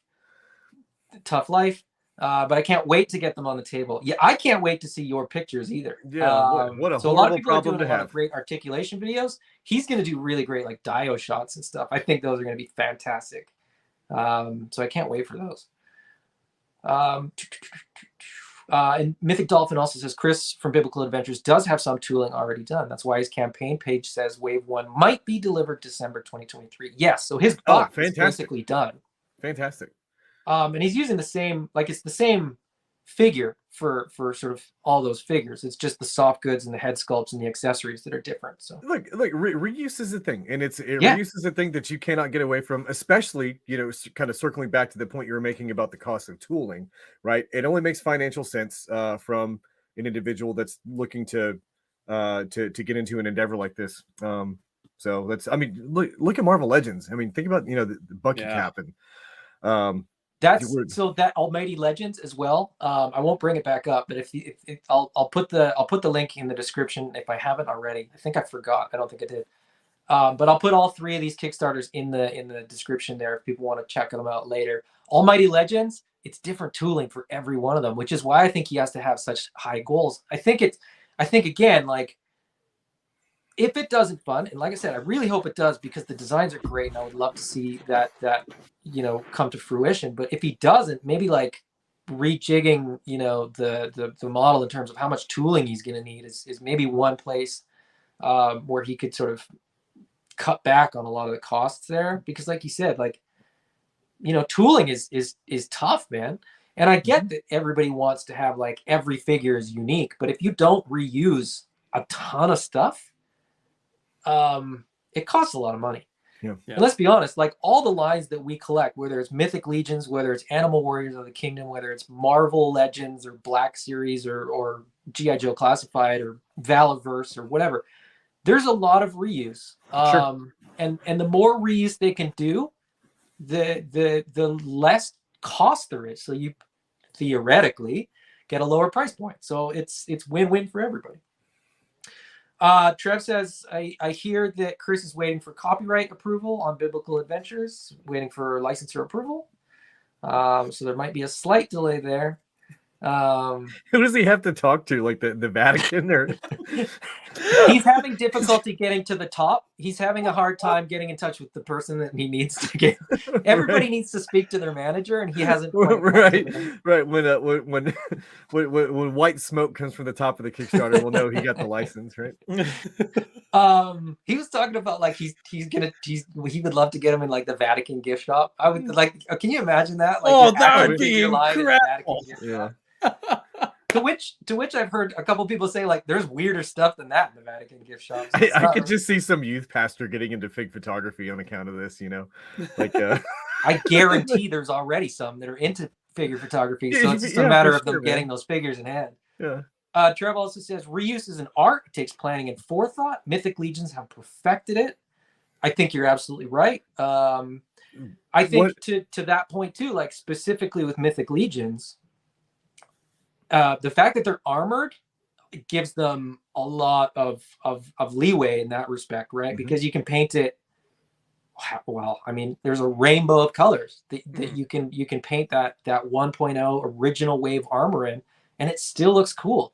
The unknown one is like parts from like the first Kickstarter wave, and it looks fantastic. Look at that new PowerCon exclusive, the Belphegor head, right? Yeah, with the exception of the Tough Goods cape, it's all reuse and looks amazing. Yeah, I mean, when they come out with new parts, people are over the moon. But I mean, can we just talk about G.I. Joe Tiger Force for a second? Where it's just a new paint job slapped on it, which is fine. It was fine for me as a kid, but in modern day, look, the Night Ops Steel Brigade from Valaverse, it's just a repaint, right? It's just a repaint, but he still got me for 3 of them because they look cool. So I do agree that reuse is an art. If you're going to do it, it needs to be something extremely eye-catching. It can't, it's got to feel like there's a reason for it. Oh yeah, I guess. Yeah, like another example, like along Tiger Force would be like barbecue. I got the Mad Marauders. No, not Slaughter's Marauders anymore. Sorry. Mad Marauders. Mad Marauders barbecue. And it's funny, even growing up, I look at that paint scheme. I went, that's not barbecue. Barbecue's orange. Yeah, it's orange. I still bought it. Like the vintage Slaughter's Marauders. Well, I mean, everything that they did, all those sub teams with G.I. Joe, like Tiger Force, Slaughter's Marauders, Night Force, like those Python were Patrol. Like, Python Patrol. Yeah, for the Cobra, the Python Patrol, Python Patrol, and that others. scheme. Like, there's no intention there apart from like just making you buy the same thing again. Yeah, you're gonna buy it again. And when people, I always think it's a little bit funny when people dump on Hasbro for doing it when everybody else is doing it too. And if you're not doing it, you're probably not that profitable. Like, that's just the reality. Well, especially if you're providing an indie or boutique product, right? It's just going to be a way of life for a while. Yeah. That's. I mean, you have to recoup costs, right? You have to have an influx of capital that allows you to pay for the next, molds, right? The next wave of tooling is only possible with funding from the previous wave. So the more you can get out of the existing molds, the better, because it's the whole thing about like economy of scale. The more figures you can put through a mold, the less the cost per figure is in the long run, which means there's 3 cents more profitability in the second use of the mold, and 5 cents the third time, and 10 cents the fourth time. You know what I mean? Like you can sort of generate a little bit more profit the more you can use a mold. I'm the last guy that complains about reuse and redecos. I'm not going to buy every redeco from every line, and it doesn't. Some don't grab me, right? But some do, and sometimes I'm like, I can't believe I bought another 1.0 armored torso in almost the same color that I have 3 others of. But if the package, right? Mythic is great because there's so many other pieces that they're pulling from, right? Right. At the end of the day, look, you may know in the back of your mind that you're buying a reuse buck on something, or there's reuse parts or something. But did it stop you from buying it? No, no. So was it worth it? Yes. To you as an individual, it was worth it. So that's my thing on it. I do not have a problem with reuse at all. I don't, as long as you're putting some forethought into it and making it something. I know using unique and reuse in the same sentence are kind of contrasting, right? But you're gonna have to make it unique somehow.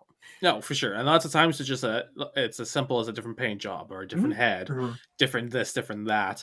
My opinion on reuse is if it works, whatever. I don't care. If it works for that character, that's great. Sometimes you're going to get characters but you either don't care about them at all, reuse a new mold. You're going to get characters where the reuse just doesn't make much sense, and so you can pass on that one. But again, the infamous one is Bucky Cap, which was and I'm admittedly, like, to this day, I think people complain about Bucky Cap because it's 10 years old. 10 years old, 10 years old. So, and plus now they got the new Vulcan body that is in some ways or maybe even always superior. So people kind of think, if you're going to use a Bucky Cap mold, just use that one instead. So I think that's where my complaints of Hasbro is, because when they release a Bucky Cap mold, I go, well, you already got this new one and just use that. There's a lot of things to complain about with Hasbro, and I think most of them are warranted. I mean, for sure. Look, that Bucky Cap mold, I'm talking about, like, every time you reuse a mold, it costs less to make. Every time Marvel Legends reuses that mold, the figure's more expensive than the last one, so that doesn't make sense. It doesn't make any sense at that point. I mean, I love those figures, not all of them, but, like, I love Marvel Legends, right? I love Marvel Legends. I still think they're great figures. Until somebody else gets the license, I'll be buying those, right? Yeah.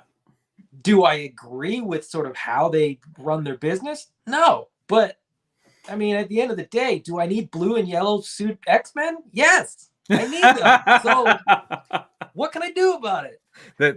That's me with me, man. I gotta say the gap in price in between the independent toy lines and then the big two, I'll say, as that gap is getting smaller and smaller. I mean, I gotta, you can go to Big Bad right now and get Animal Wars of the Kingdom for $34.99. Yeah, right. There's a Spider-Man on pre-order on Hasbro Pulse right now. That's $34.99. Yeah, and you got to be crazy to tell me that the MOQ for that Spider-Man is on par with what Jason's doing with Animal Wars of the Kingdom. It's not on a reused buck. Right, on a reused buck. So as that gap is getting, the gap is closing, very, very quickly. The vast majority of my collection dollar is going to be going to independent now. Once this this animated X-Men line has run its course, for the very foreseeable future, that's it for me as far as Legends is concerned. And even like, if you even compare them to more popular lines, like, say someone hasn't heard of Animal Wars the Kingdom or Savage Crucible, because they're new, they're indie, they haven't hit mainstream yet. I look at Dragon Ball Figuarts. A lot of them are really expensive. A lot of them aren't. Right? You have $35 Goku figures. You have $35 Piccolo figures. Let's just go with Goku. He's the main character, and let's just go with Spider-Man, because we're just talking about $35 Marvel Legends Spider-Man or $35 Figuarts Goku. Yeah. That's just, like, you can't even compare them. Right. Don't get me wrong. That might be the best Marvel Legends Spider-Man they've ever made. But still, Figuarts Goku, and it's still going to be better than that Spider-Man. Right. And look, here's what I can't. Here's one of the things that I cannot quantify, which is what that figure means to you. If that figure to you is worth $34.99 because you were just I think it's for the Gameverse Spider-Man. Yeah. If that is your favorite video game and your favorite video game iteration of Spider-Man, and you can justify the $34.99, have at it. I hope it's fantastic, in your collection. But I can't. Hey, that's Adam, a weird one, because there's no one that's like, that's the Spider-Man I've been waiting for. Yeah, it's okay. So it's odd for a couple of reasons, and if you don't mind me kind of delving into that a little bit. No, let's do it, man. First of all, you see that in a video game. Yeah. right? Not every action figure collector is, plays video games, right? So you're kind of cutting your audience down into a subsection now, Yep. right? So action figure collectors, and they played video games, and this video game meant something to them, right? Then the video game was a PlayStation exclusive. So now you're cutting the video game people down into another subsection, because everybody on an Xbox or a Wii or whatever the iteration that Nintendo is on as far as console is concerned, whatever that, like, you didn't get it. So it's only people who play video games, only people who have a Sony PlayStation, right? When you could it, I don't know if there's another level. Okay. I think it's a Pulse or GameStop exclusive. Yeah. It's not everywhere. Right. Yeah. So no one's going to walk into Walmart and see that figure. So you're again cutting out a huge amount of people that could potentially buy it. It boggles the mind. And then at the $34.99, price point with the amount of accessories, it's just like, it's hard to justify for me, but it might not be with other people. So anyway, that's where my head was as far as that Spider-Man is concerned, because I do think it's for a very niche, like subsect of the collector group, but whatever. Well, it's funny enough, and again, you talk about the subsections there. I'm part of that subsection. The only difference was the game came to PC, it came to Steam, so that's how I played it. Yeah. Oh, okay, yeah. And which eventually, yeah. But for a long time, I wasn't part of that subsection. And I'm a sucker for Marvel Legends Spider-Man figures, like their new ones. I got one on my desk at all times because I just fiddle with it. It's just they're fun. It's a great figure. It's a great figure too. But the moment I saw I had fewer hands and the price went up, I wasn't interested. But for some reason, GameStop in Canada, and I don't know if they are going to bother to correct this, but they put it up for pre-order online for regular Marvel Legends retail price. Yeah. So I bought it. I was like, oh, well, if it's for regular retail, sure. Every once in a while, GameStop Canada puts up a Hasbro product. Maybe there's like they get their lines crossed. Every once in a while, they put them up at like the US retail price, but in Canadian dollars. Yeah. And you hear about them in the groups, and everybody just pre-orders them because they're like, it's never going to be cheaper than this. And even if I don't want it, I can flip it, right? So yeah, I mean, I think it'll get corrected though. That's the thing, is like by the time it lands, it'll get corrected. Hey Adam, would you mind, I'm not here to dictate things that happen on your show, I'm sorry, but if you could you pull that message from Scott Baker? The Motu one? Yes, sir. Yeah. Okay, so as a Motu fan, I love reuse and repaints. This is what the other comment was saying about reuse being an art, right? Yeah. Because 100% reuse gave us Faker in Masters of the Universe, right? They just slapped a sticker on its chest. And I'm not a Motu guy, but there's 8 different like He-Man figures, right? There's correct me if these are wrong or these don't exist, but like the Wondar He-Man is just Wonder Bread. We have Wonder Bread, Faker, Anti-Eternia. I mean, Prince Adam is the same figure, right? Just no harness. Same figure, yeah. Like it's absurd. And they gave him a cloth goods vest. Oh, that's right. Yeah, like a little velvet, like fake they velvet had some vest. Scraps lying around, so they cut a little triangle. One line that I collected, but I absolutely loved, and did the exact same thing, was DC Universe Classics. It was literally the same body on pretty much everyone, but it worked. It worked for me. I didn't mind. Yeah. And Chris, this echoes what you said, Jeremy, and I think what we all think, and this I was even saying this morning in another stream, that like as Hasbro has raised their prices, and what I've kind of heard, and it's rumor because I don't know that it's true, but like what I've heard is they want to sort of place their product on like the same level as like the boutique stuff or some of the import stuff. It's not the same product, but that's their logic in raising the price. So here's what you're going to have to do. You're going to have to include 8 hands, right? Yep. 3 different firearms in there, with a knife and this little hand scythe that's going on right there, plus the scarf and a figure stand included in the box that you can't see. So, and these are $31.99 from Balaverse, from Bobby Bala. So if you want to, to sell at that price, you're going to have to come up with something else besides 2 extra hands and a couple of web effects that have come with the last 3 or 4 Spider-Man figures. Yes. Right. You can raise your 8 price. hands. 8 hands. You can raise your price and say it's now premium because of the higher price, but that still makes you a dumbass. Yeah. So 8 hands, 1, 2, 3, 4, 5 weapons, a figure stand, and that scarf in there. Come on. Like, and I'm here. I'm singing praises about the Spider-Man figure. Like, I love it. But here's the thing. Like, and I'll tell people this is a great figure. You should get it. But even then, I had to swap the feet. Right? It didn't come with the toe articulation. It comes with tons of hands. I'm happy with the hands. I don't need any more. But it only comes with one head. They've had other Spider-Man figures that have different heads, either Peter Parker head or a head with bigger eyes. And even though this isn't the Gamerverse new $36 USD price tag, this one still had a higher price tag. Yeah.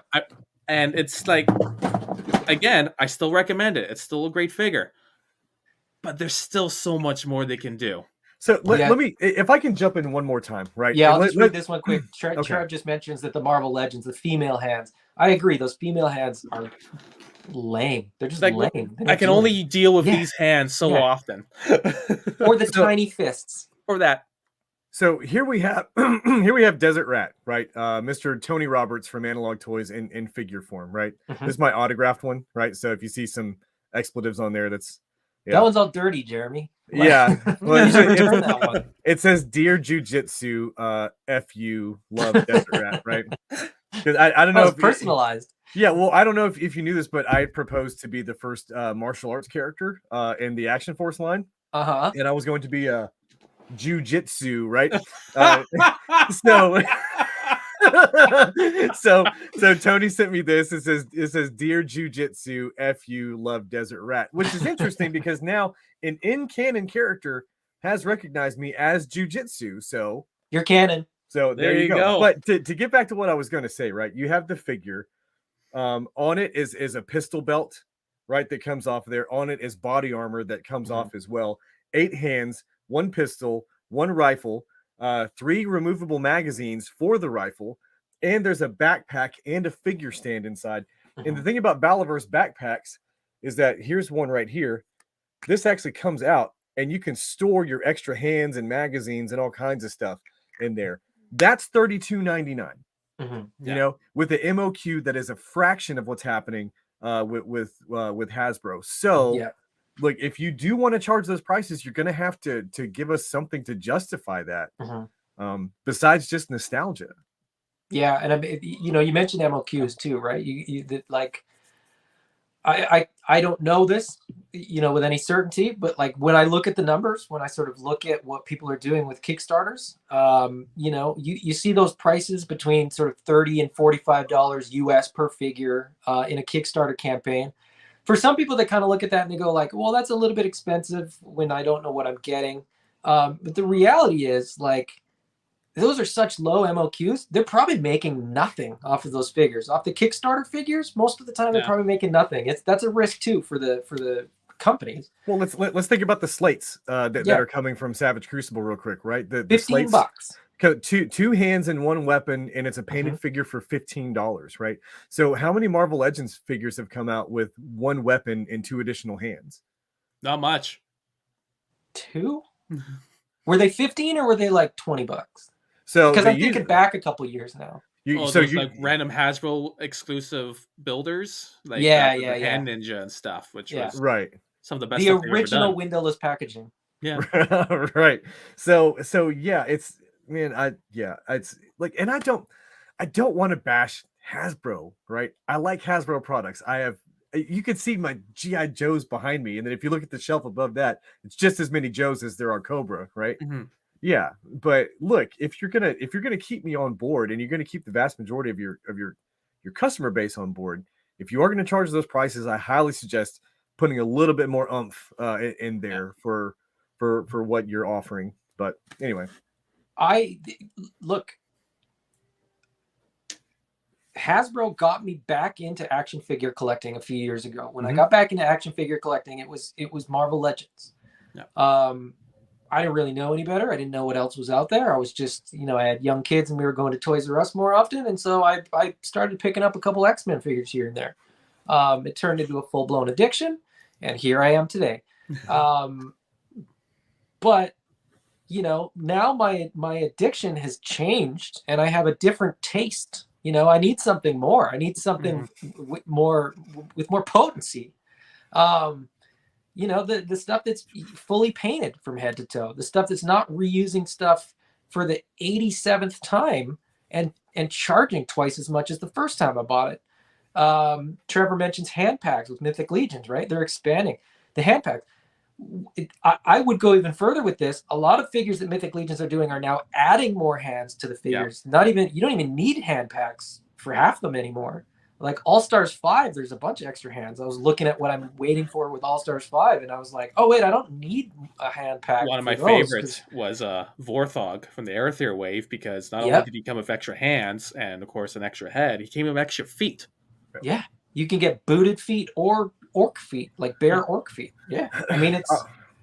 Mythic Dolphin says BBTS has AWOC primal figures at $37.99 as of today. So let me walk back what I said earlier. I thought they were $34.99 for some reason, and I thought they had been $34.99 on BBTS in the past. They were. Yeah. What I will say is that on SpearoidToys.com, they're still $34.99. And that's direct, so more of the money's going to the creator. Right. And I don't mean the creator, capital C. I mean Jason.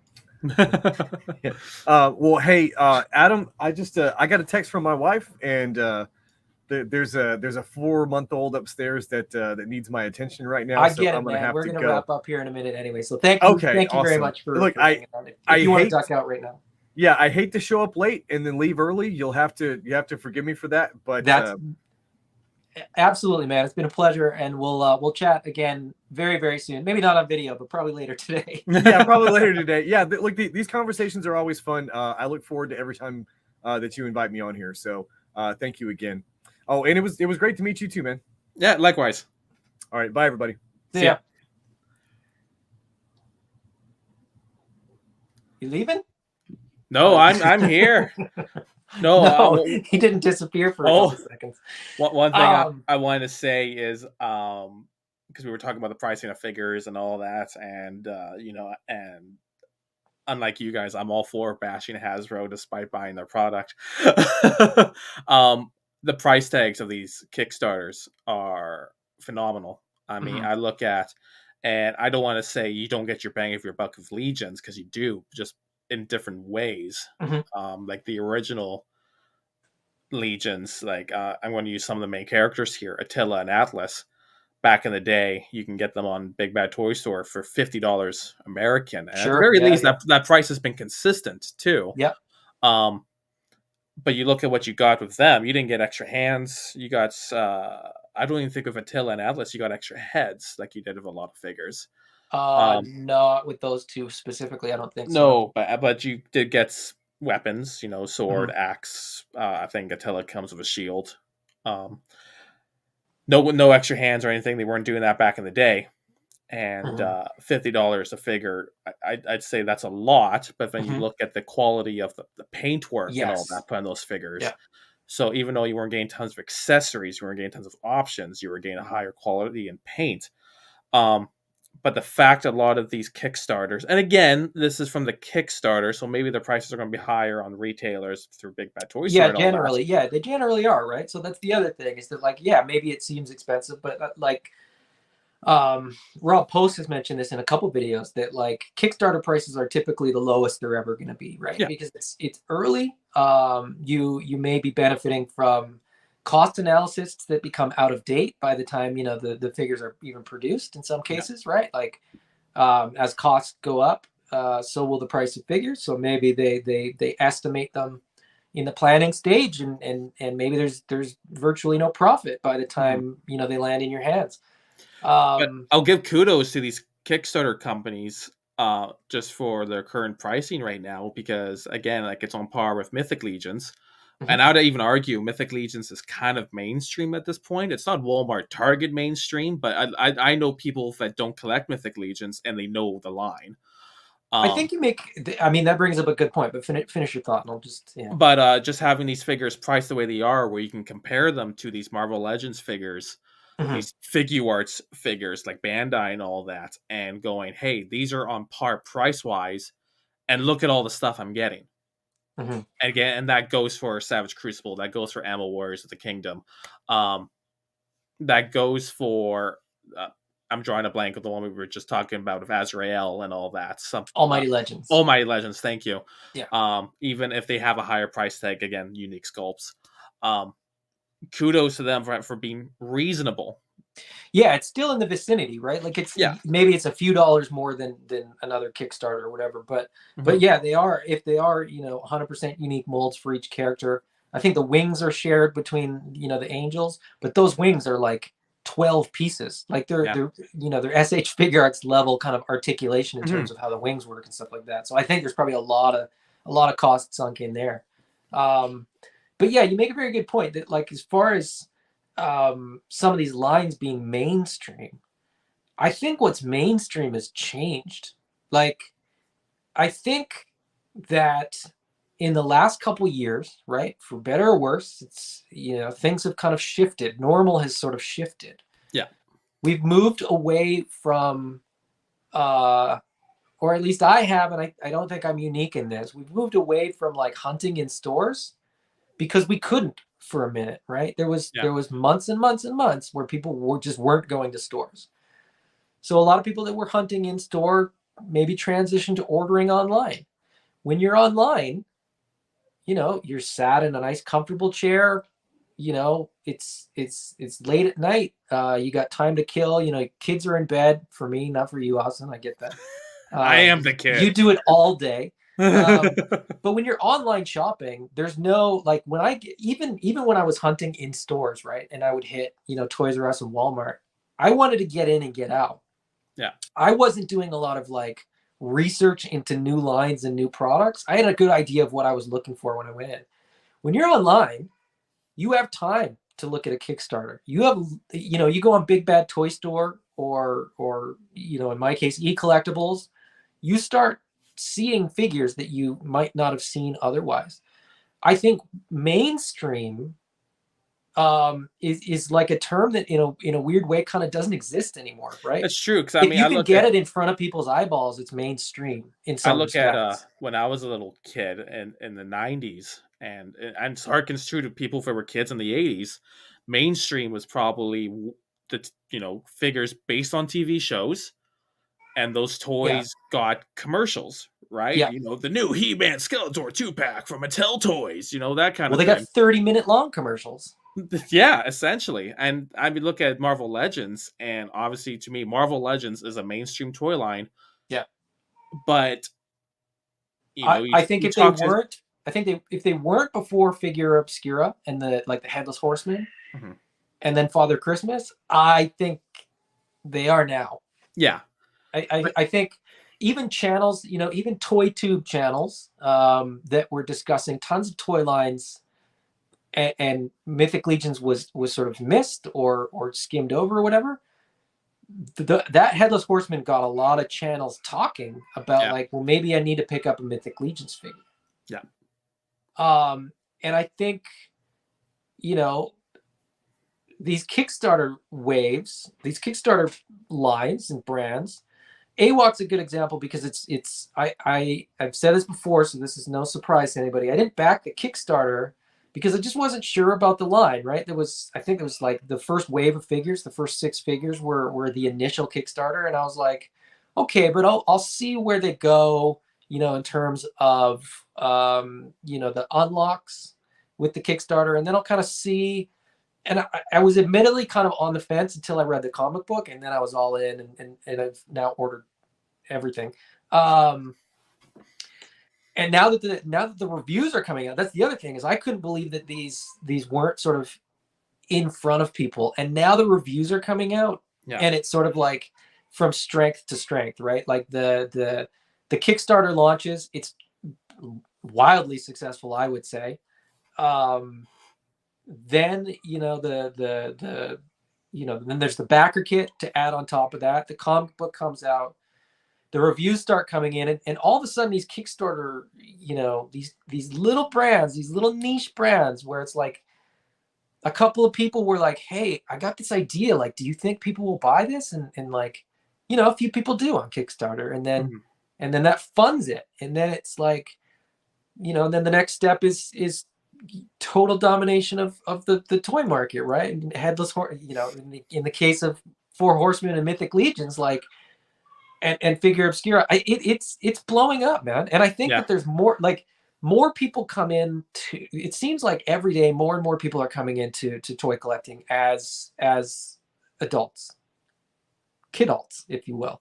And a lot of them come in because of Marvel Legends, or because of Black Series, or because of, you know, G.I. Joe Classified, or whatever. And then, you know, this magical thing happens where they join a Facebook group and somebody mentions Mythic Legions, or somebody mentions this other line that they've never heard of. And then it's the beginning of the end, right? Like, I think a lot of this stuff, it's just not, it's not in the, it's not right in front of people. Like, if you're still going to Walmart to look at toys, right? You join a Facebook group, or you start following the Fwoosh or whatever. That was sort of like, when I got back into action figures, I was just going to the store and seeing cool stuff, and I started buying that. And then eventually it was sort of like, I started realizing that there's all these channels reviewing these, and I was like, oh, okay, I'll check, you know, a couple of these reviews out. And then you notice this channel has a review for something you've never heard of. Or I started going to Fwoosh to sort of see release schedules for Marvel Legends. And you're on there and you're like, oh, what's this, you know, what's this Mythic Legions Kickstarter?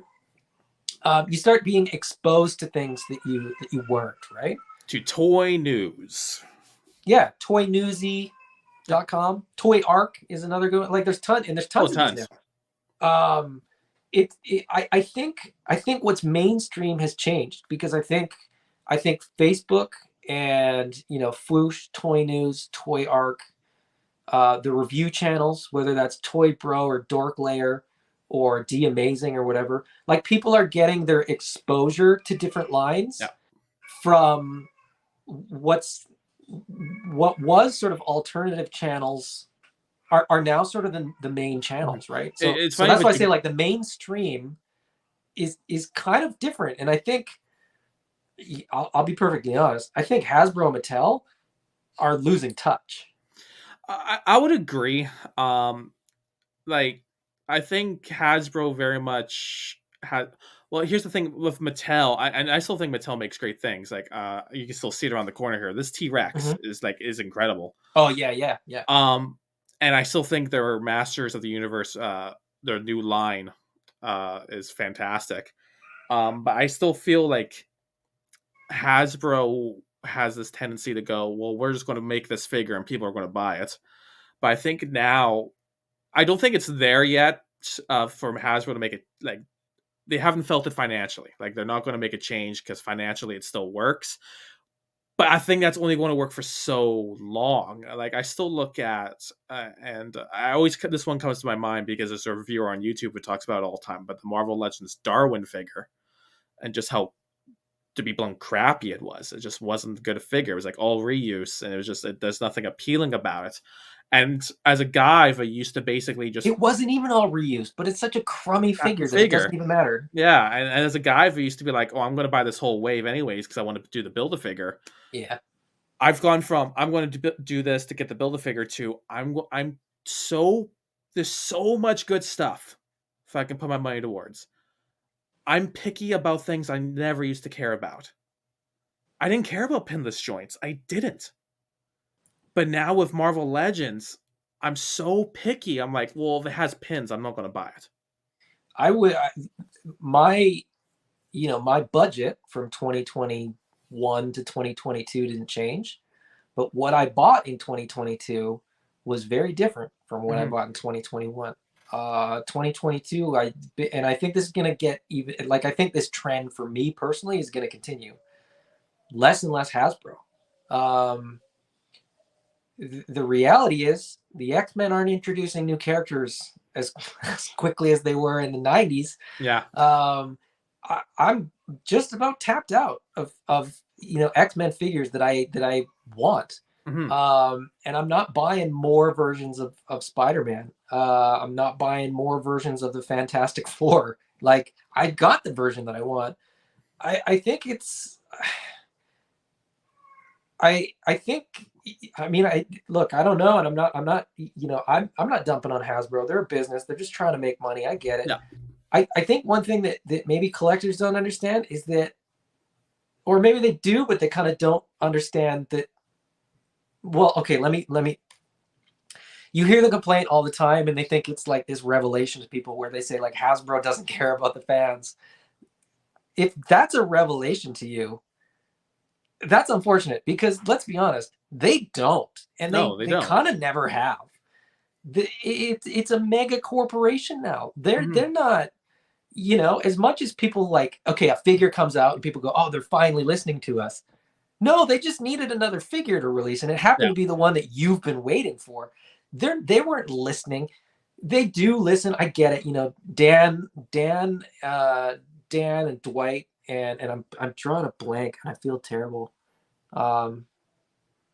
Who's the other Marvel Legends brand team guy? If it makes you feel better, I don't know any of their names. Okay. So you're already doing better than me. But then, like, Emily, with the G.I. Joe, I hear people dumping on Emily all the time, and I'm like, look, she's new to the brand. She's just a brand manager. She's not making decisions for Hasbro corporate. Like, I feel bad for them because they're the front line. Yeah. They don't get to make the decisions of, like, Ryan, run 1-6 shooter says Ryan. Thank you, Ryan, on the Marvel Legends brand team. I think those guys are great. I think they do a great job with what they're given. I think they're kind of handcuffed sometimes. Like I said, they're the face of the brand, but they're not making the corporate decisions. Ryan, Dwight, and Dan weren't like, hey, what if we raise the price by $10 in the next 6 months? That wasn't their decision. Mm-hmm. They're probably scratching their heads like, and they'd never admit this, they're probably scratching their heads like, what's changed that these figures are more expensive? Like, they just get more backlash. They just have to deal with that. One thing I really want to show people, because I used to be really into Magic the Gathering. Big. Mm-hmm. That was my main hobby, Magic the Gathering. And Wizards of the Coast, which was the company, is owned by Hasbro now. Yep. And as a guy that still delves into Magic quite a bit, seeing the changes, people crap on Wizards of the Coast, right? Like, oh, they're they're doing this now, they're doing that now. It's like, it's not them. It's big corporate Hasbro, right? It's two different things. You got the Wizards of the Coast who are still into Magic. They want to be very in touch is the word I'm looking for. They want to be in touch with the community and all that. But unfortunately, Hasbro has their own agenda, and it's numbers. And there's not necessarily anything wrong with that. Like you said, it's a business. What do you expect? And with that, things have gone up, arguably. And again, this is a whole Magic debate I won't get into. Quality has gone down. I used to play Magic in high school. Mm-hmm. And then once I sort of was done with high school, I just stopped, because the people that I played with, I went to high school with, and that was sort of the only connection that I had with a lot of those guys.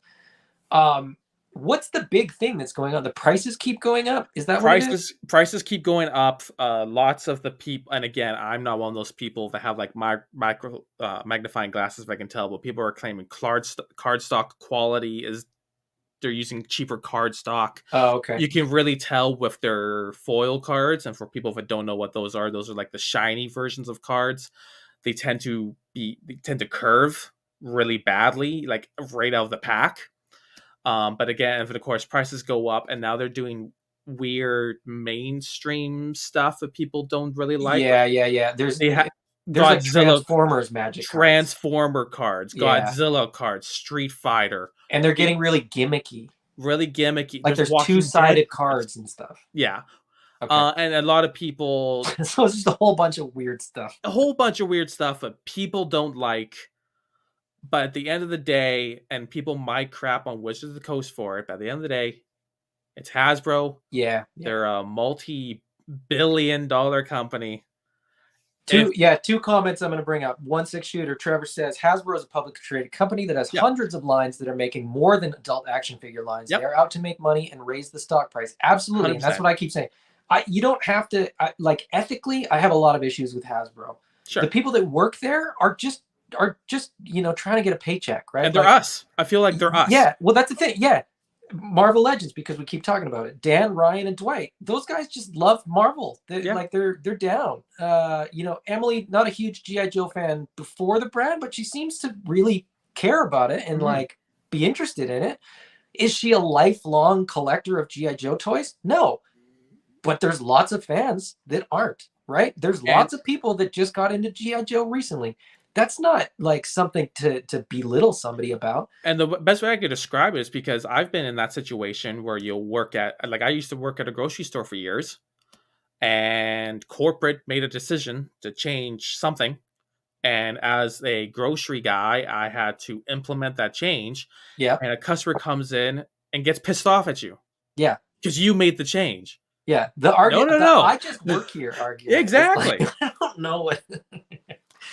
And I feel like that's sorry, but that's what I feel like people are doing. Like, they'll crap on the Ryans, the Dans, and the Emilys, not realizing these are the grocery people just doing what corporate wants them to do because they have to. It's what they're paid to do.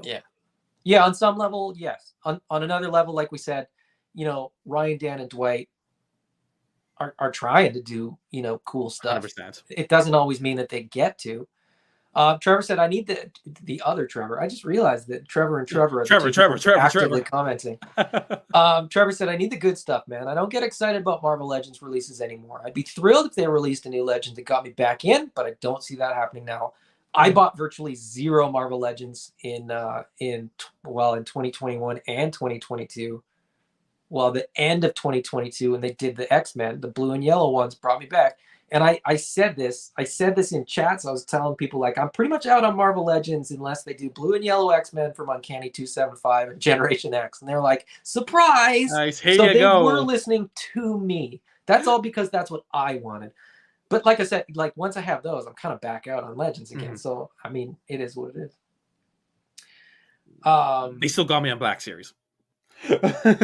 Black Series is one where, I mean, I'm not, I don't go too deep on Black Series. It's versions of Luke Skywalker and then Mandalorian stuff. But like, in the season 2 Mandalorian stuff, I didn't really buy anything. But Migs because I want to build Burr in action figure form.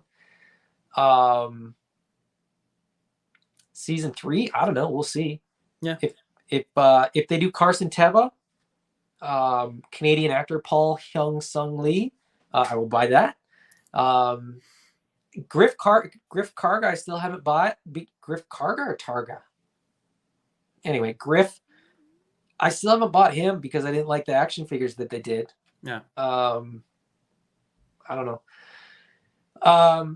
Trevor, 1-6 shooter Trevor says, "You're lucky to have Ryan, Dan, and Dwight who actually who actually care and try to get fans wants across the table. It's not easy, and their job is to sell what they are told Hasbro is making." Yeah, 100%, man. That's what I'm saying. Is that, like, okay? Let's very briefly talk about the Engine of Vengeance. I don't think that Ryan, Dan, and Dwight were like, we should do this and we should make it $350. Yeah. I don't think so. I can't. To me, I look at something like that, and that's, again, corporate Hasbro going, "Hey, we've done these Marvel HasLabs that have been successful at this price. Do this one at this price." And I don't think I think there's like a gap there where they don't go. They were successful because of this. Yeah. They weren't. Yeah. I mean, I think. The unfortunate reality, and unfortunate or whatever, it's realistic. If Marvel HasLabs fail and Star Wars HasLabs fail, they'll just do more Transformers ones and they'll just do more GI Joe ones. Because in the same way that Trevor said, like, Hasbro's publicly traded company that has a whole bunch of different. If HasLab in general just stops making them any money, they'll release a new version of Hungry Hippos. They don't care what they sell. They just want you to buy something. And if a line isn't selling, they'll just move on to something else. I They was about to don't. say, if It, they it means lost, nothing to them. if Marvel Legends for some reason went down the crapper, like say everyone as a community went, you're right, Yeah. community, these figures are bad, let's not buy them. I don't think Hasbro is going to go, okay, we need to reinvent this line, which they might. They might very well go, we got to make changes. Or they might just go, line's dead. We're out. Yeah. And that's what I think would happen, because I can't imagine Hasbro. Oh, I imagine they would feel it, but not a lot. I've made this argument before. They would feel it, but not in the way that adult collectors think. Mm-hmm. Like I think Trevor mentioned it. Like adult action figure collectibles are a drop in the bucket, and if it's more of a headache and it's taking a loss, they'll just cut it, and they won't think twice about it. The corporate guys will, and people will get laid off, right? Dan, Ryan, and Dwight. If Marvel Legends gets shut down, they're not going to be like, but we really like you guys, so we're going to put you on Power Rangers or whatever. They've already got a team on Power Rangers. People lose their jobs when this stuff doesn't, succeed. Anyway, Kickstarters. Yay! I like Kickstarters. I'm more inclined. I've said this before. I say that all the time. I should stop saying that. Whatever. I'll repeat myself. Get over it. I'm more inclined to support people that seem like genuine, honest people, and Jason from Spiro Toys, perfect example. If he was a total jerk, I probably wouldn't have bought as many Animal Warriors of the Kingdom figures as I did. He's a nice dude. Jeremy's kind of nice sometimes. I'm happy to support those guys for sure. And it's getting harder and harder for me to support Hasbro. They're making it harder and harder to support them, right? There's less and less figures. There are fewer and fewer figures that I want. The prices have gone up and up.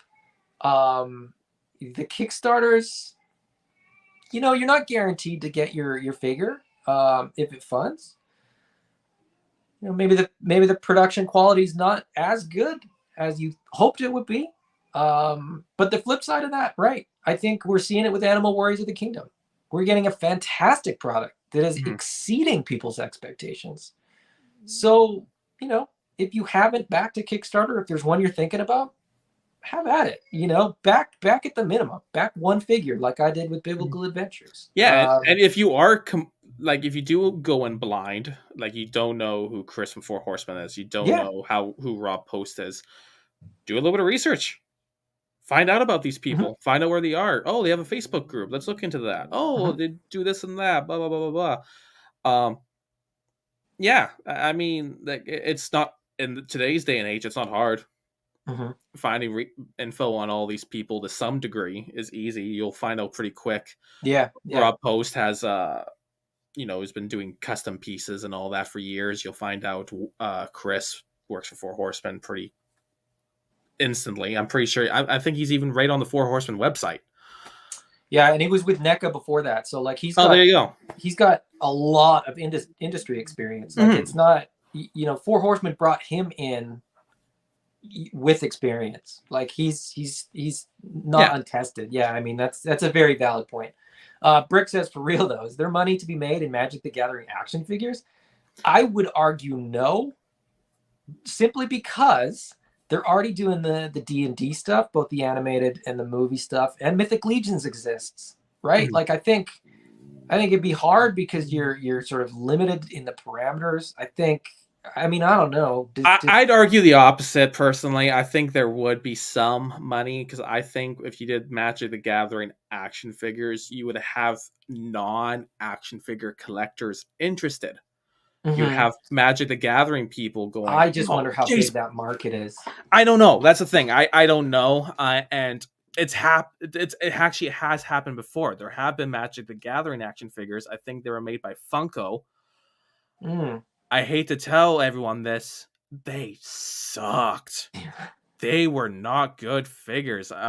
for anyone who's familiar with Magic the Gathering, I always use this as my example. There's a character called Ajani, and Ajani actually would be a character or a figure would be right up your alley, Adam. He is a white tiger paladin character. Really awesome. Big tiger mane with no paint apps, Funko did. No shading on the mane. It looked like it's just a white lump of plastic. That's bad. Horrible. White's not a white. Doesn't work that way. It doesn't, because nothing's white like that. But anyway, so I think there's enough characters that if Hasbro did it, I think they could do a good job with a Johnny, Chandra, Jace Bellerin, these Magic characters. I think there'd be a market there, and you would get Magic players would go, hey, I don't collect action figures, but I'm a huge fan of the Jace Bellerin character. I'll buy a figure. But again, who knows? But maybe would I'm they wrong. buy just their favorite one? That's the thing, right? Would they have, would they have 2 or 3 figures on a shelf or on a bedside table, and that would be it? Like that would be it. I think, I look at the total tangent. I look at the Indiana Jones line, and I hear a lot of people that are like, yeah, I got Indy, like one of them, and they've now released like 4 or 5 different like costumes, but everybody's just getting, one of the like the sort of treasure hunter ones, right? Yeah. With the leather jacket and the hat. Like, I don't know how well, the one in the tuxedo will do. I don't know how well the one in sort of the I don't know which version. But and to your point, like I look at that and go, if Indiana Jones ends up not doing well, would you expect Magic the Gathering to do well? Yeah, well, that's what I mean. Smaller market. Like it's and I was saying this when when there was a rumor about an Indiana Jones line. I was like, haven't they done that before? And didn't it fail? Like, is that a toyetic property? Like, do people have a hunger for Indiana Jones figures? And I think there's a small market, but is it one that, like, are you gonna create fans of Indiana Jones by way of a toy line? Or is there like an Indiana Jones fan group that will buy a couple figures, right? I think that's the difference, right? Magic the Gathering, I don't play it anymore. I'm out of touch. I've completely forgotten, the deck that I played and what cards, what characters, so on and so forth. So if they came out with a line, I'd be like, that's cool. But I wouldn't become a card player again because of the line, and I wouldn't get into the line unless the designs were phenomenal or whatever. That's where I think, again, coming back to Kickstarters, that's where I think Kickstarters are kind of cool, because whether it's Savage Crucible, which is an original IP, Biblical Adventures, which is a slightly less original IP, Almighty Legends, like I said, is sort of somewhere in the middle, where they're kind of playing with some of the mythology that's existing, but making it a little bit more toyetic. Animal Warriors of the Kingdom, right? Original property. Just something different, something fresh, something new. Kickstarters are a great way to sort of get that product in the news. I think that's a big thing that people kind of forget. Like, yeah, you could launch a toy line and it would come and go because it's not a Kickstarter. There's no sort of attention being thrown. Yeah, Kickstarter adds a level of fun. Stretch goals, for example. Yeah, that's fun. Like you're checking every day. Oh, did we get there today? Let's see. That's fun. There's a level of participation, right? Like that's, speaking on some of the things that Kickstarters do get. They get attention, for better or worse. They get participation. If you feel like you're part of the process, you feel like you're part of the toy line. In a couple of years, you can be like, oh yeah, I backed it day one. I've been in from the get-go, right? They also, like I said, they can be original IPs, and they can sort of tell you the story. They can pull you in with the story. And like Jeremy said, some Kickstarters do a much better job at sort of getting you to sort of feel out the world building that they're trying to do, and the ones that don't, I think, sometimes fail as well. Like the way that you present your product sometimes is win or lose too. But 100%. we were going to talk about HasLab. We talked about Marvel enough. I don't think we'll bother about HasLab. But Yeah, we talked about it a little bit, anyways. I think Hasbro doing HasLab and Mattel Creations doing something like Eternia. I think they're those things that I was talking about, right? Attention, participation from fans. I think those are what they're trying to capitalize on, for better or worse. It is what it is. They have the money to do those without doing them in a Kickstarter style like that, with like a backer type thing. Yeah. I think the argument is like they're not prepared to take a loss on something that nobody's going to buy. I mean, they could. They make billions of dollars. It's not, that argument is kind of moot. But like they could, but why when you don't have to? Well, that's my sort of counter argument to the people that say, like, shouldn't a multi-billion-dollar company be able to just make these toys? Yeah, but if it's sort of like they're risk averse, right? It's publicly traded. They're risk averse. They don't want to make a Razor Crest if there isn't a market for a Razor Crest. Yeah. If you do it the way that they did it, they're going to sell as many as people are going to buy. There's no, there's no stock sitting on shelves anywhere. So It's just, minimizes risk. It eliminates risk. Let's be honest. Like, well, I'd say because it doesn't completely eliminate. But again, this is so minuscule for a company like Hasbro, because obviously you have to put in the money for the designs, a prototype, teams to come up with ideas, which costs a lot less than people think. Though exactly. That's what I mean. It's minimal. They've already sunk this cost into it. It doesn't cost much for them to 3D model something. Those if you're on the Black Series team, or just the Star Wars team, you're already working on Star Wars projects. Yeah. Some things are going to work, some things aren't. You're going to have issues, where a design in the end just isn't feasible for economic reasons or for marketing reasons or whatever, right? So so it's not as though these guys are just like, they're not wasting their time if a HasLab doesn't fund, is what I'm saying. They're not, and they're not really losing any money. But anyway, I don't know, whatever. Back them if you want. Don't if you don't. What do I know? Yeah, I just go I just treat it like a Kickstarter. If I want it badly enough, I'll do it. If not, I'll pass. Yeah. That's simple. Toys are fun. Keep them that way. Yeah. Anything else you want to add? No, I think. Any parting shots? I will say, in terms of AWOC, I'm not going to go ahead and pre-order everything. No, you just get it after the fact. Well, I mean, that's the thing, right? If they're still in stock, and once I have some in hand, they're really cool, I'll probably get more. Again, I didn't make the jump until I saw Fwoosh do a review, because I always felt there's a lot of reviewers that I go, they like everything they have, or they hate everything they get. I always found Fwoosh was always the guy that I really like this, or this is garbage. And he said he really liked it and showed off a lot of the high points. I went, okay, yeah, I'm in. So yeah, I will patiently wait for mine. I'm not antsy like everyone else about theirs. I'm in no rush. I've already paid for them though, so I'll get them when I get them. And if they're fantastic and they're still available and the money is there, I'll likely get more. Yeah, absolutely. Yeah, it's been a pleasure. Austin, thank you for joining me. No problem. Thank you to everybody in the chat. Thank you to anybody that's watching on replay. If you can like and subscribe, it helps the algorithms, helps me get closer to YouTube considering me a legitimate channel. And if you hit that notification buttons, you'll get notice when I do, different videos.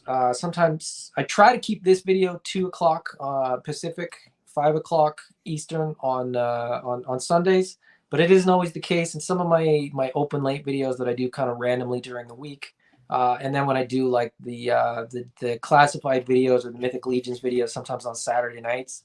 Sometimes those are kind of last minute. So hit that notification button if you want to know when those are happening.